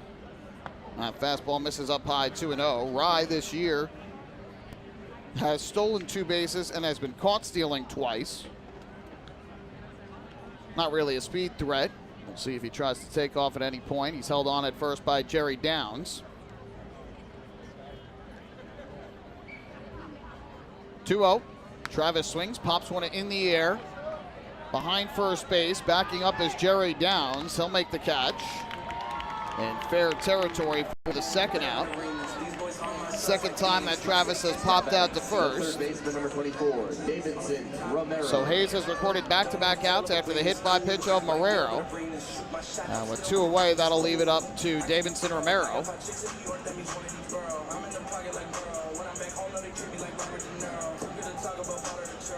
There is action, by the way, for the Ducks in their bullpen. It looks like right-hander Nick Goody is getting loose, so I think Stephen Tarpley's night is done after 7 scoreless innings. The 5th quality start among the 6 starts made by Ducks pitchers on this road trip. First pitch is taken high for a ball, 1-0, and boy, do Wally Backman and Mark Wiedemeyer have to be happy about that. The starting pitching was really the Ducks' bugaboo out of the gate this year. While the offense was swinging the bat well, now the roles have kind of reversed. The starters have been great. The offense has been a bit inconsistent. Romero takes a fastball for a strike on the inside corner, 1-1. But pitching very important. Now the Ducks have gotten terrific starting pitching on this 6-game road trip. 1-1. Romero takes another strike over the inside corner. Romero with an RBI single to left his last time up in the 6th with 2 outs that scored De Aza from second and doubled the Ducks' lead to 2. It's turned into a lovely night here in High Point. A nice sky here with the sun setting, mixed with some high wispy clouds. 1-2, swung on and grounded foul along the left field line towards the Ducks bullpen. There was a relief pitcher that was down the left field line trying to block anyone from the Ducks bullpen getting hit with the foul ball. Whoever it was missed, and it ended up catching Jake Zorello in the leg as he's warming up Nick Goody. Fans giving him some good-natured ribbing for that one. I couldn't tell who it was. 1-2 to Romero, and that one fouled off. Late swing as it's fouled to the first base side and out of play. Romero had 2 hits in the series opener with an RBI and a run scored. Had 2 more hits yesterday with a walk. 3 straight 2-hit games coming in, looking to try and make it 4. Rye leads from first with 2 down. The 1-2, swung on and missed, strike 3. So a nice job by Hayes as he bounces back following the hit by pitch of Marrero. First strikeout for him, the 4th for the Rockers pitching staff. No runs, no hits. A hit batter and a man left. To the bottom of the 8th we go. The Ducks lead it 2-0. Hey fans, this is shortstop Devin Marrero, and you're listening to Ducks Baseball on the Long Island Ducks Broadcast Network. Planning your next party or looking for a caterer that will handle all of your needs? Hidden Gem Cafe has got you covered. From setup to service to cleanup and amazing food that is sure to be talked about, they can do it all without breaking the bank. Hidden Gem knows that each event is unique and strives to design a specialized menu for each event. Call the Hidden Gem Cafe for your next party at 631-390-5912 and be sure to follow them on social media too at the Hidden Gem Cafe for ideas and information. Can't get enough of the Long Island Ducks? Well, now you can get even more inside info on your favorite hometown team through Facebook and Twitter. The Ducks are constantly updating fans through social media with scores, transactions, ballpark promotions, and much more. You can even win great prizes. All you'll need to do is make a free account on Facebook and Twitter, and then visit us at facebook.com/LIDucks and twitter.com/LIDucks. Think you're Long Island's biggest Ducks fan? Get connected now.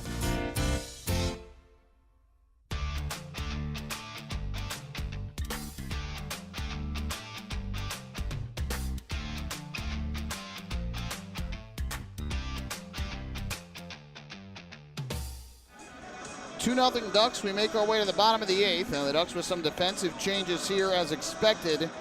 After Devin Marrero left the game with a hand injury, it looked like, on the hit by pitch from John Hayes. Austin Rye, who went in a pinch run for him, will stay in the game. He is behind the plate now doing the catching for the Ducks.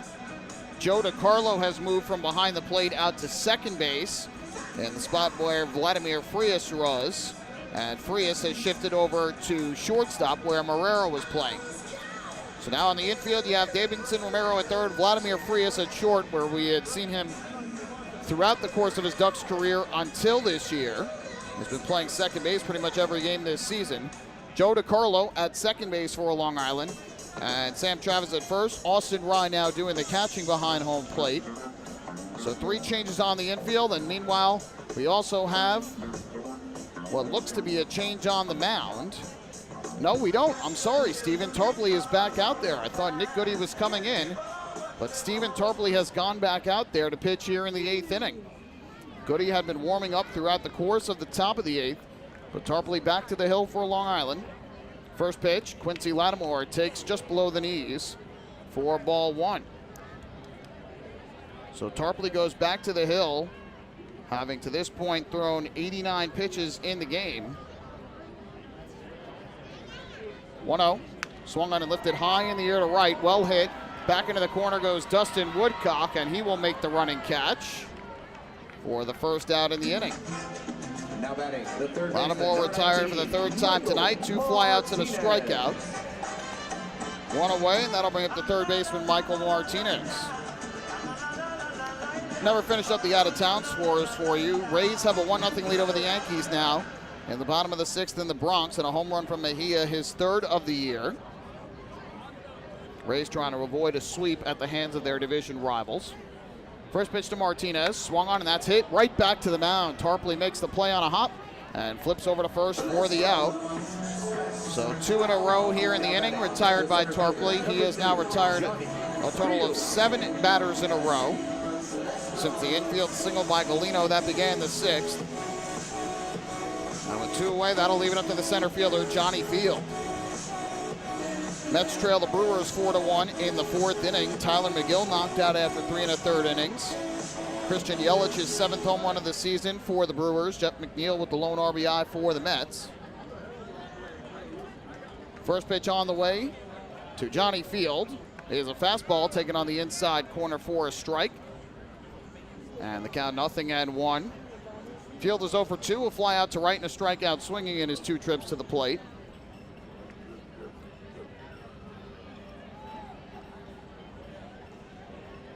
Tarpley gets the sign and comes set. The 0-1. Breaking ball misses the outside corner. That'll leave the count at a ball and a strike. And in about 20 or so minutes, Game 6 of the NBA Finals up in Boston. The Warriors trying to close out the Celtics and win the NBA title. They lead the series 3-2. Tarpley's 1-1. The kick, the pitch. Fastball way upstairs. And that moves the count to 2 balls and 1 strike. Rocker still with just 1 hit. The infield single to short by Mike Galino in the 6th. The only other base runner, a walk with 1 out in the 4th by Ben Oklinski. Tarpley has been dominant to this point. 2-1. Ground ball hit towards second. Joe DiCarlo will field. His throw to first is in time for the out. Another 1-2-3 inning for Stephen Tarpley. And in his longest start of the year, he is through 8 innings of 1 hit, 1 walk, 7 strikeout, shutout baseball on this Thursday night. Brilliant stuff from the former big leaguer. We go to the 9th here at Truist Point. The Ducks leading the Rockers 2-0. Hey fans, this is pitcher Cody Beckman, and you're listening to Ducks Baseball on the Long Island Ducks Broadcast Network. PSCG Long Island wants you to know how to save energy and money in your home. Did you know energy-efficient appliances can use up to 25% less energy? Here's how to save. PSEG Long Island offers money-saving rebates when you purchase Energy Star appliances. Discover how a little energy efficiency know-how can mean savings in your home. Find more energy efficiency tips, tools, and money-saving rebates at pscgliny.com/save money. Want an awesome birthday without all the hassle? Book your Kona Ice birthday party with the Ducks today.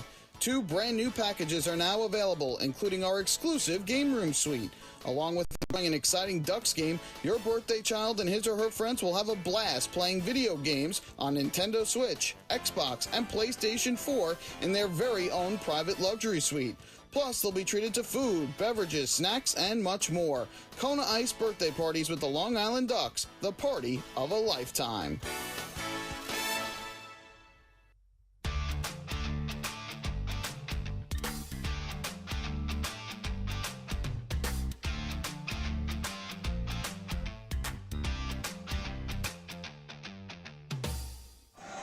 What a performance tonight by Ducks left-hander Stephen Tarpley. He is through 8 scoreless innings, has allowed just an infield single and a walk, has struck out 7. It remains to be seen whether or not he'll come back out and pitch in the 9th to try and close this one out. He's had 96 pitches right now, 62 for strikes. First, we've got the top of the 9th. John Hayes will stay on the mound after his scoreless inning in the 8th. And he'll face Rusney Castillo to get things started for Long Island. First pitch, Castillo swings away and pops it up in the air behind the mound, right side of the infield. Jerry Downs will make the catch. Castillo retired on 1 pitch. Now his on-base streak in danger. He is 0 for 4 in the game. Coming into the day today, he was hitting .386 in a 14-game on-base streak, but has been kept quiet tonight. A ground out, a fly out, and 2 pop-outs, 1 away. And here is Joe DiCarlo. First pitch swinging, he hits one deep in the air to left center. A long one back for Johnny Field into the gap, and he makes the running catch. Good, solid contact by DiCarlo, but Field able to track it down. DiCarlo now 1 for 4 with an infield single, a ground out, a strikeout, and now that fly out. 2 away in the inning. That'll leave it up to the second baseman, Vladimir Frias. But it looks like, oh, for a second I thought we were going to get a pinch hitter, but it is Frias who comes up to the plate. In the ninth, it'll be 8, 9, and 1 in the order for the Rockers. 3 righties, Galino, Alfonso, and Ladendorf. And there is a righty getting loose in the bullpen for Long Island. First pitch is taken for a strike, 0-1. And it appears like it is still Nick Goody who is getting loose for the Ducks.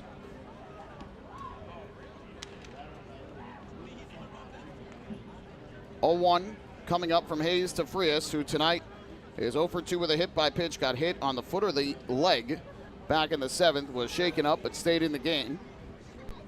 Here takes one down in the turf. On a bounce blocked by Galino. And it's 1-1. So again, 3 righties are due up. Ducks really have not had a bona fide one guy as their closer. They've kind of mixed and matched a bit with who that closer role would be. Here Frias taps one foul, 1-2. It's mostly been Tyler Webb and Sandy Baez in that role. But again, Wally Backman has mixed and matched a bit. Webb is a lefty. He has not pitched at all in this series. Baez pitched 1 inning, and the series opener tossed a scoreless 8th inning. And so we'll see if Goody comes in. Again, he's getting loose in the bullpen in the bottom of the inning, or whether Tarpley will try and finish off a complete game. Frias, a ground ball here to the right side for Ladendorf. Gobbles it up, throws to first in time for the out. John Hayes, a 1-2-3 inning in the top of the 9th as the Ducks go in order. To the bottom of the 9th we go. Ducks will try and close out a win here tonight and a series win. They lead the Rockers by the count of 2-0. Hey fans, this is Tyler Webb, left-handed pitcher, and you're listening to Ducks Baseball on the Long Island Ducks Broadcast Network. Hey, Ducks fans, the official hotel of the Long Island Ducks is the Radisson Hotel Hauppauge, Long Island. It's centrally located on the north shore of Long Island and offers a home away from home for both business and leisure guests. The Radisson Hotel Hauppauge, Long Island features an indoor pool, 24-hour business center, a fitness center, and complimentary Wi-Fi in all guest rooms. Enjoy the contemporary American cuisine at the Fountain Grill restaurant or grab a quick bite to eat at Cafe Pronto. And best of all, it's only minutes away from Bethpage Ballpark. The Radisson Hotel Hauppauge, Long Island, the official hotel of the Long Island Ducks. Call 631-231-1100 today. That's 631-231-1100. Your source for everything Ducks is liducks.com. The official website of the Long Island Ducks is the best place to stay up to date with Long Island's hometown team. Purchase tickets to the game, see the full promotional schedule, visit the online store, read the latest news stories, and watch every game live right on the homepage. The site offers an optimal browsing experience on either your computer or mobile device. liducks.com, the official website of the Long Island Ducks, your one-stop shop for all things Ducks baseball.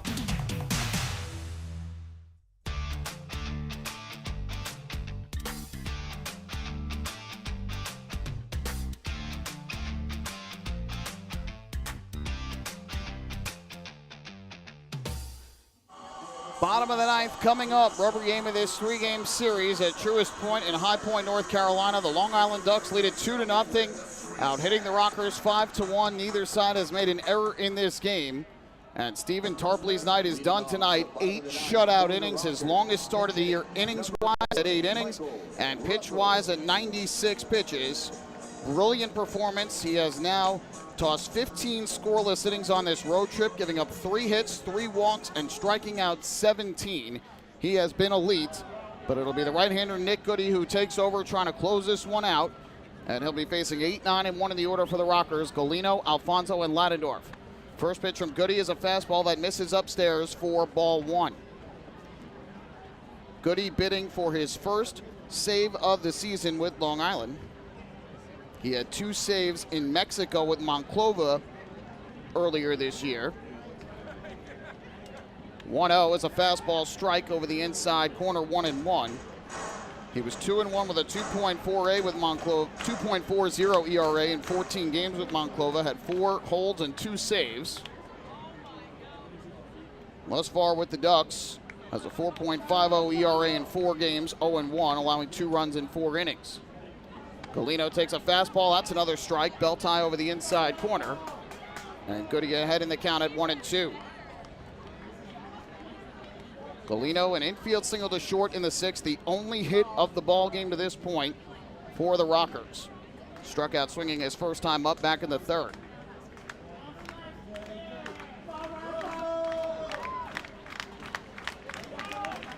One-two, down and away. And that'll even up the count at 2 balls and 2 strikes on Golino. 8 innings, 1 hit, no runs, 1 walk, 7 strikeouts for Tarpley. 62 of his 96 pitches for strikes. Good for 65%.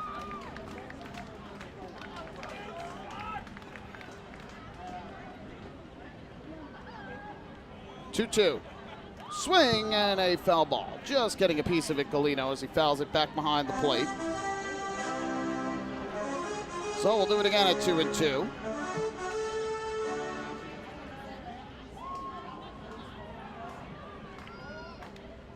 In his 4 innings with the Ducks, Goody's allowed 6 hits, 2 runs, 1 walk, 5 strikeouts.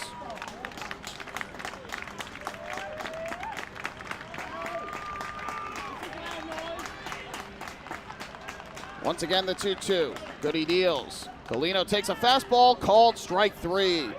Nick Goody strikes out Golino looking. 8th strikeout of the night for the Ducks pitching staff. Their first one looking, though. And there's one away here in the bottom of the 9th.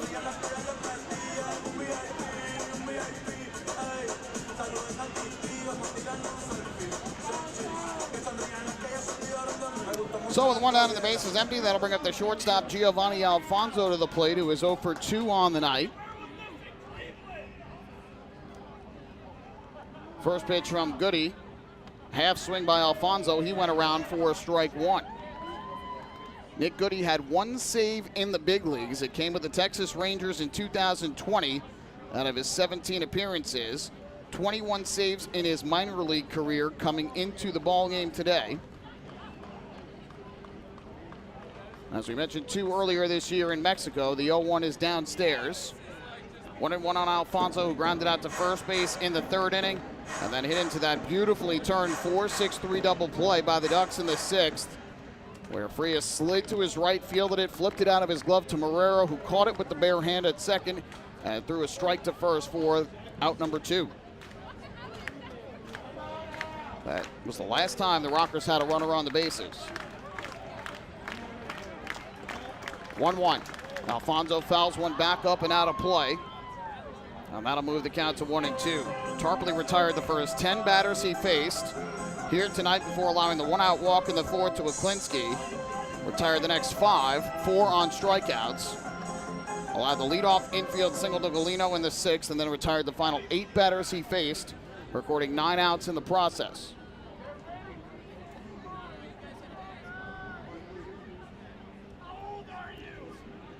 Goody gets the sign and comes set on the mound. His 1-2 on the way to Alfonso is swung on and missed for strike 3. Nick Goody blows the fastball by Giovanni Alfonso. Back-to-back strikeouts for the Ducks right-hander. 9 strikeouts on the night for the Ducks pitching staff. And with 2 down, that'll leave it up to Tyler Ladendorf for High Point.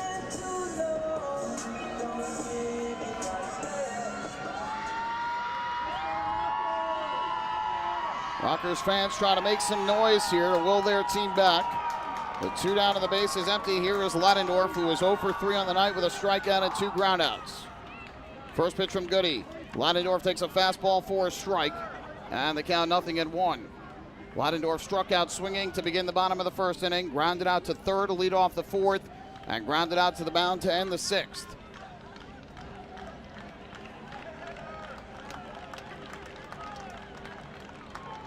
Goody comes set His 0-1 pitch. Ladendorf takes up and inside.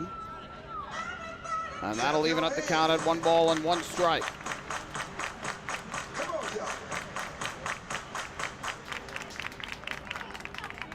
Bases empty, 2 down here in the rubber game of the 3-game series. Bottom of the 9th, the Ducks leading 2-0.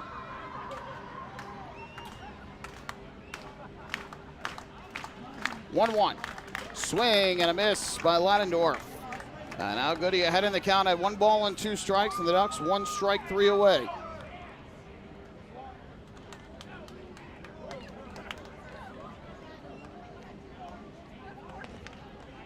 Goody looks in for the sign from Rye. Now has the pitch he likes.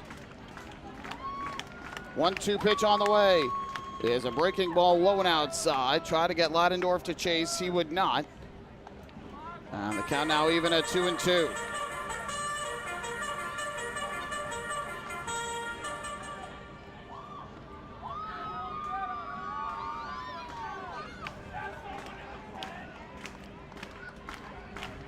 Goody is ready to go on the rubber. Ladendorf at the plate. 2-2. Swung on and missed for strike 3. Nick Goody strikes out the side in the 9th to earn his first save as a Duck. Stephen Tarpley picks up his first win as a Duck with 8 shutout innings of one-hit baseball. And the Long Island Ducks shut out the High Point Rockers 2-0 here in the rubber game of the 3-game series. And they take 2 out of 3 in North Carolina. What a performance from the Long Island Ducks tonight. Their pitching staff strikes out 10 High Point Rockers. They hold them to just 1 hit, a little old infield single in the 6th by Mike Galino. And the Ducks with a 2-0 shutout pick up the series win and finish the road trip at 3-3. Don't go anywhere. Our post-game show's coming up next. We'll recap this one and hand out the player of the game honors. Ducks with a terrific performance on the mound tonight, win it 2-0 over the Rockers. Hey fans, this is pitcher James Varela, and you're listening to Ducks Baseball on the Long Island Ducks Broadcast Network. This is it. Check it out. See what everyone's talking about. Let Nicolak Pavers pave your way. Bring your outdoor living dreams to life. Visit Nicolak's Outdoor Design Center at 200 Henry Street in Lindenhurst and see thousands of square feet of pavers, retaining walls, fire pits, and outdoor living accents on display. Only Nicolak paving stones are made with Paver Shield technology for more vibrant color options than anyone else. Visit Nicolak.com to request a free sample or their Outdoor Design Center at 200 Henry Street in Lindenhurst. Nicolak. Ask for it by name. You'll see the difference. Visit Nicolak.com. That's Nicolak.com. Let Nicolak Pavers pave your way. Pave your way.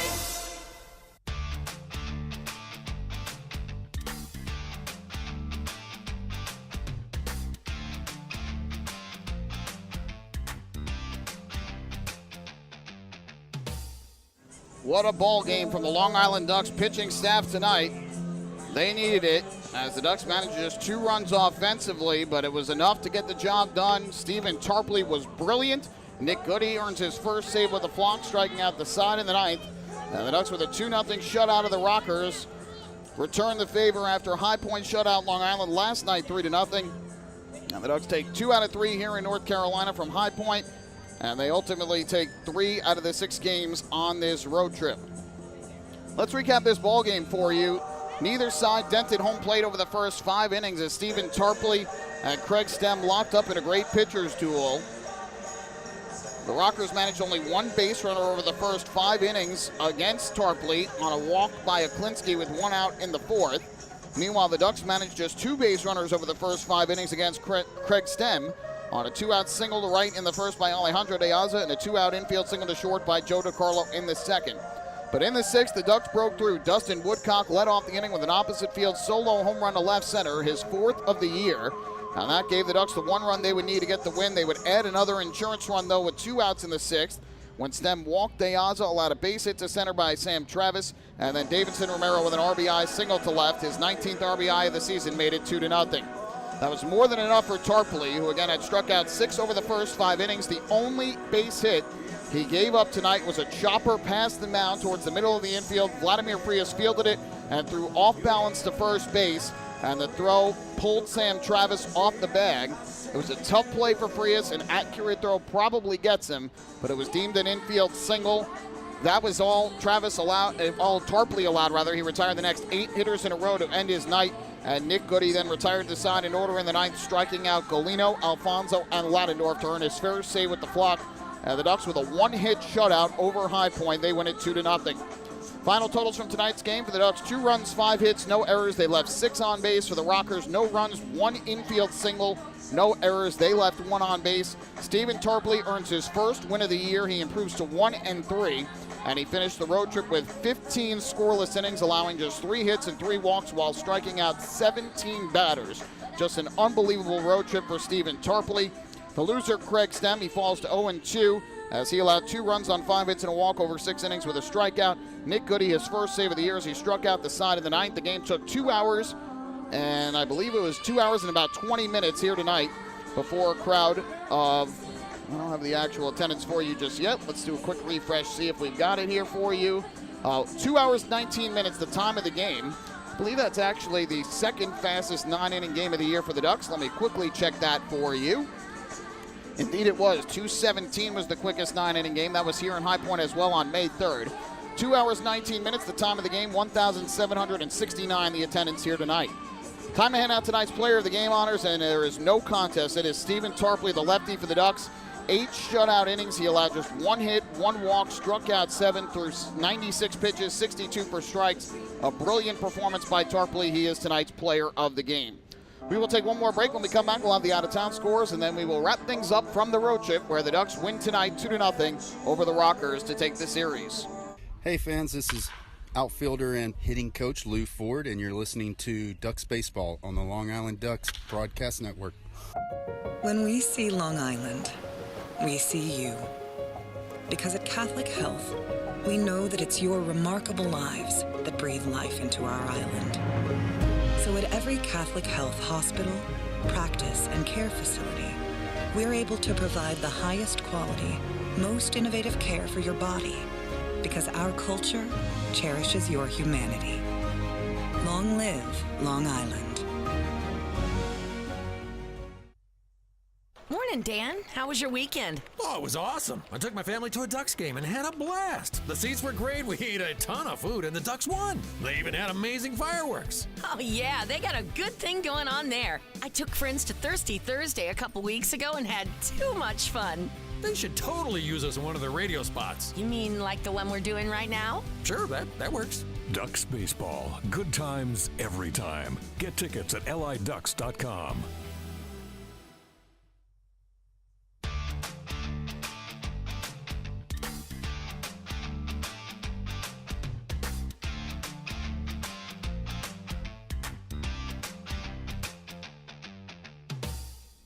Back here one final time at Truist Point in High Point, North Carolina, where the Long Island Ducks shut out the High Point Rockers 2-0 behind 8 innings of 1-hit shutout baseball from Stephen Tarpley.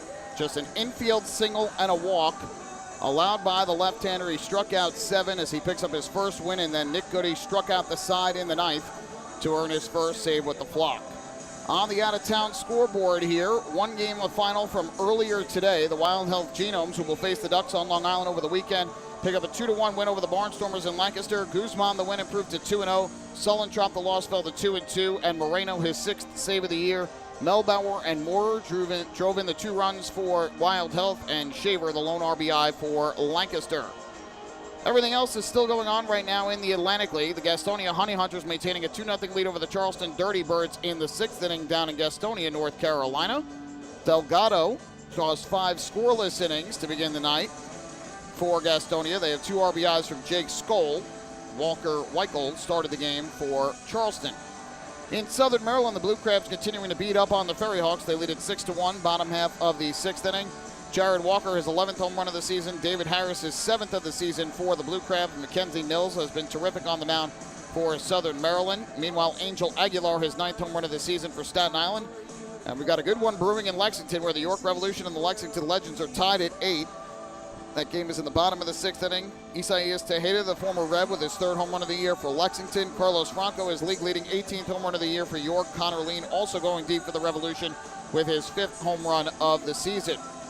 On the Major League scoreboard, Yankees and the Rays are now tied at 1. That game is at the 7th inning stretch. Anthony Rizzo's driven in the lone run for the Yankees. Mejia, his 3rd home run of the season for the Rays.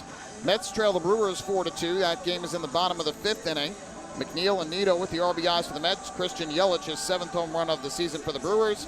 And NBA Finals game number 6 about to get underway up at TD Garden in Boston, where the Celtics try and force Game 7, while the Warriors try and pick up another NBA championship as they lead the series 3-2.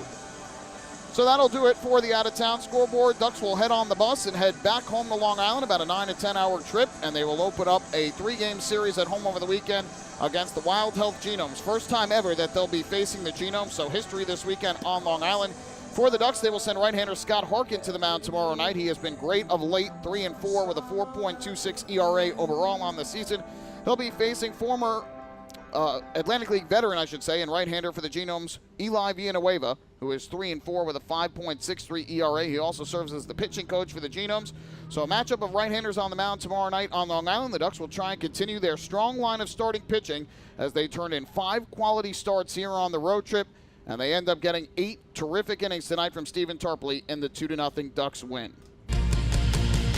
That'll do it for us here on this Thursday night in High Point, North Carolina. Once again, the final score, the Long Island Ducks 2 and the High Point Rockers 0.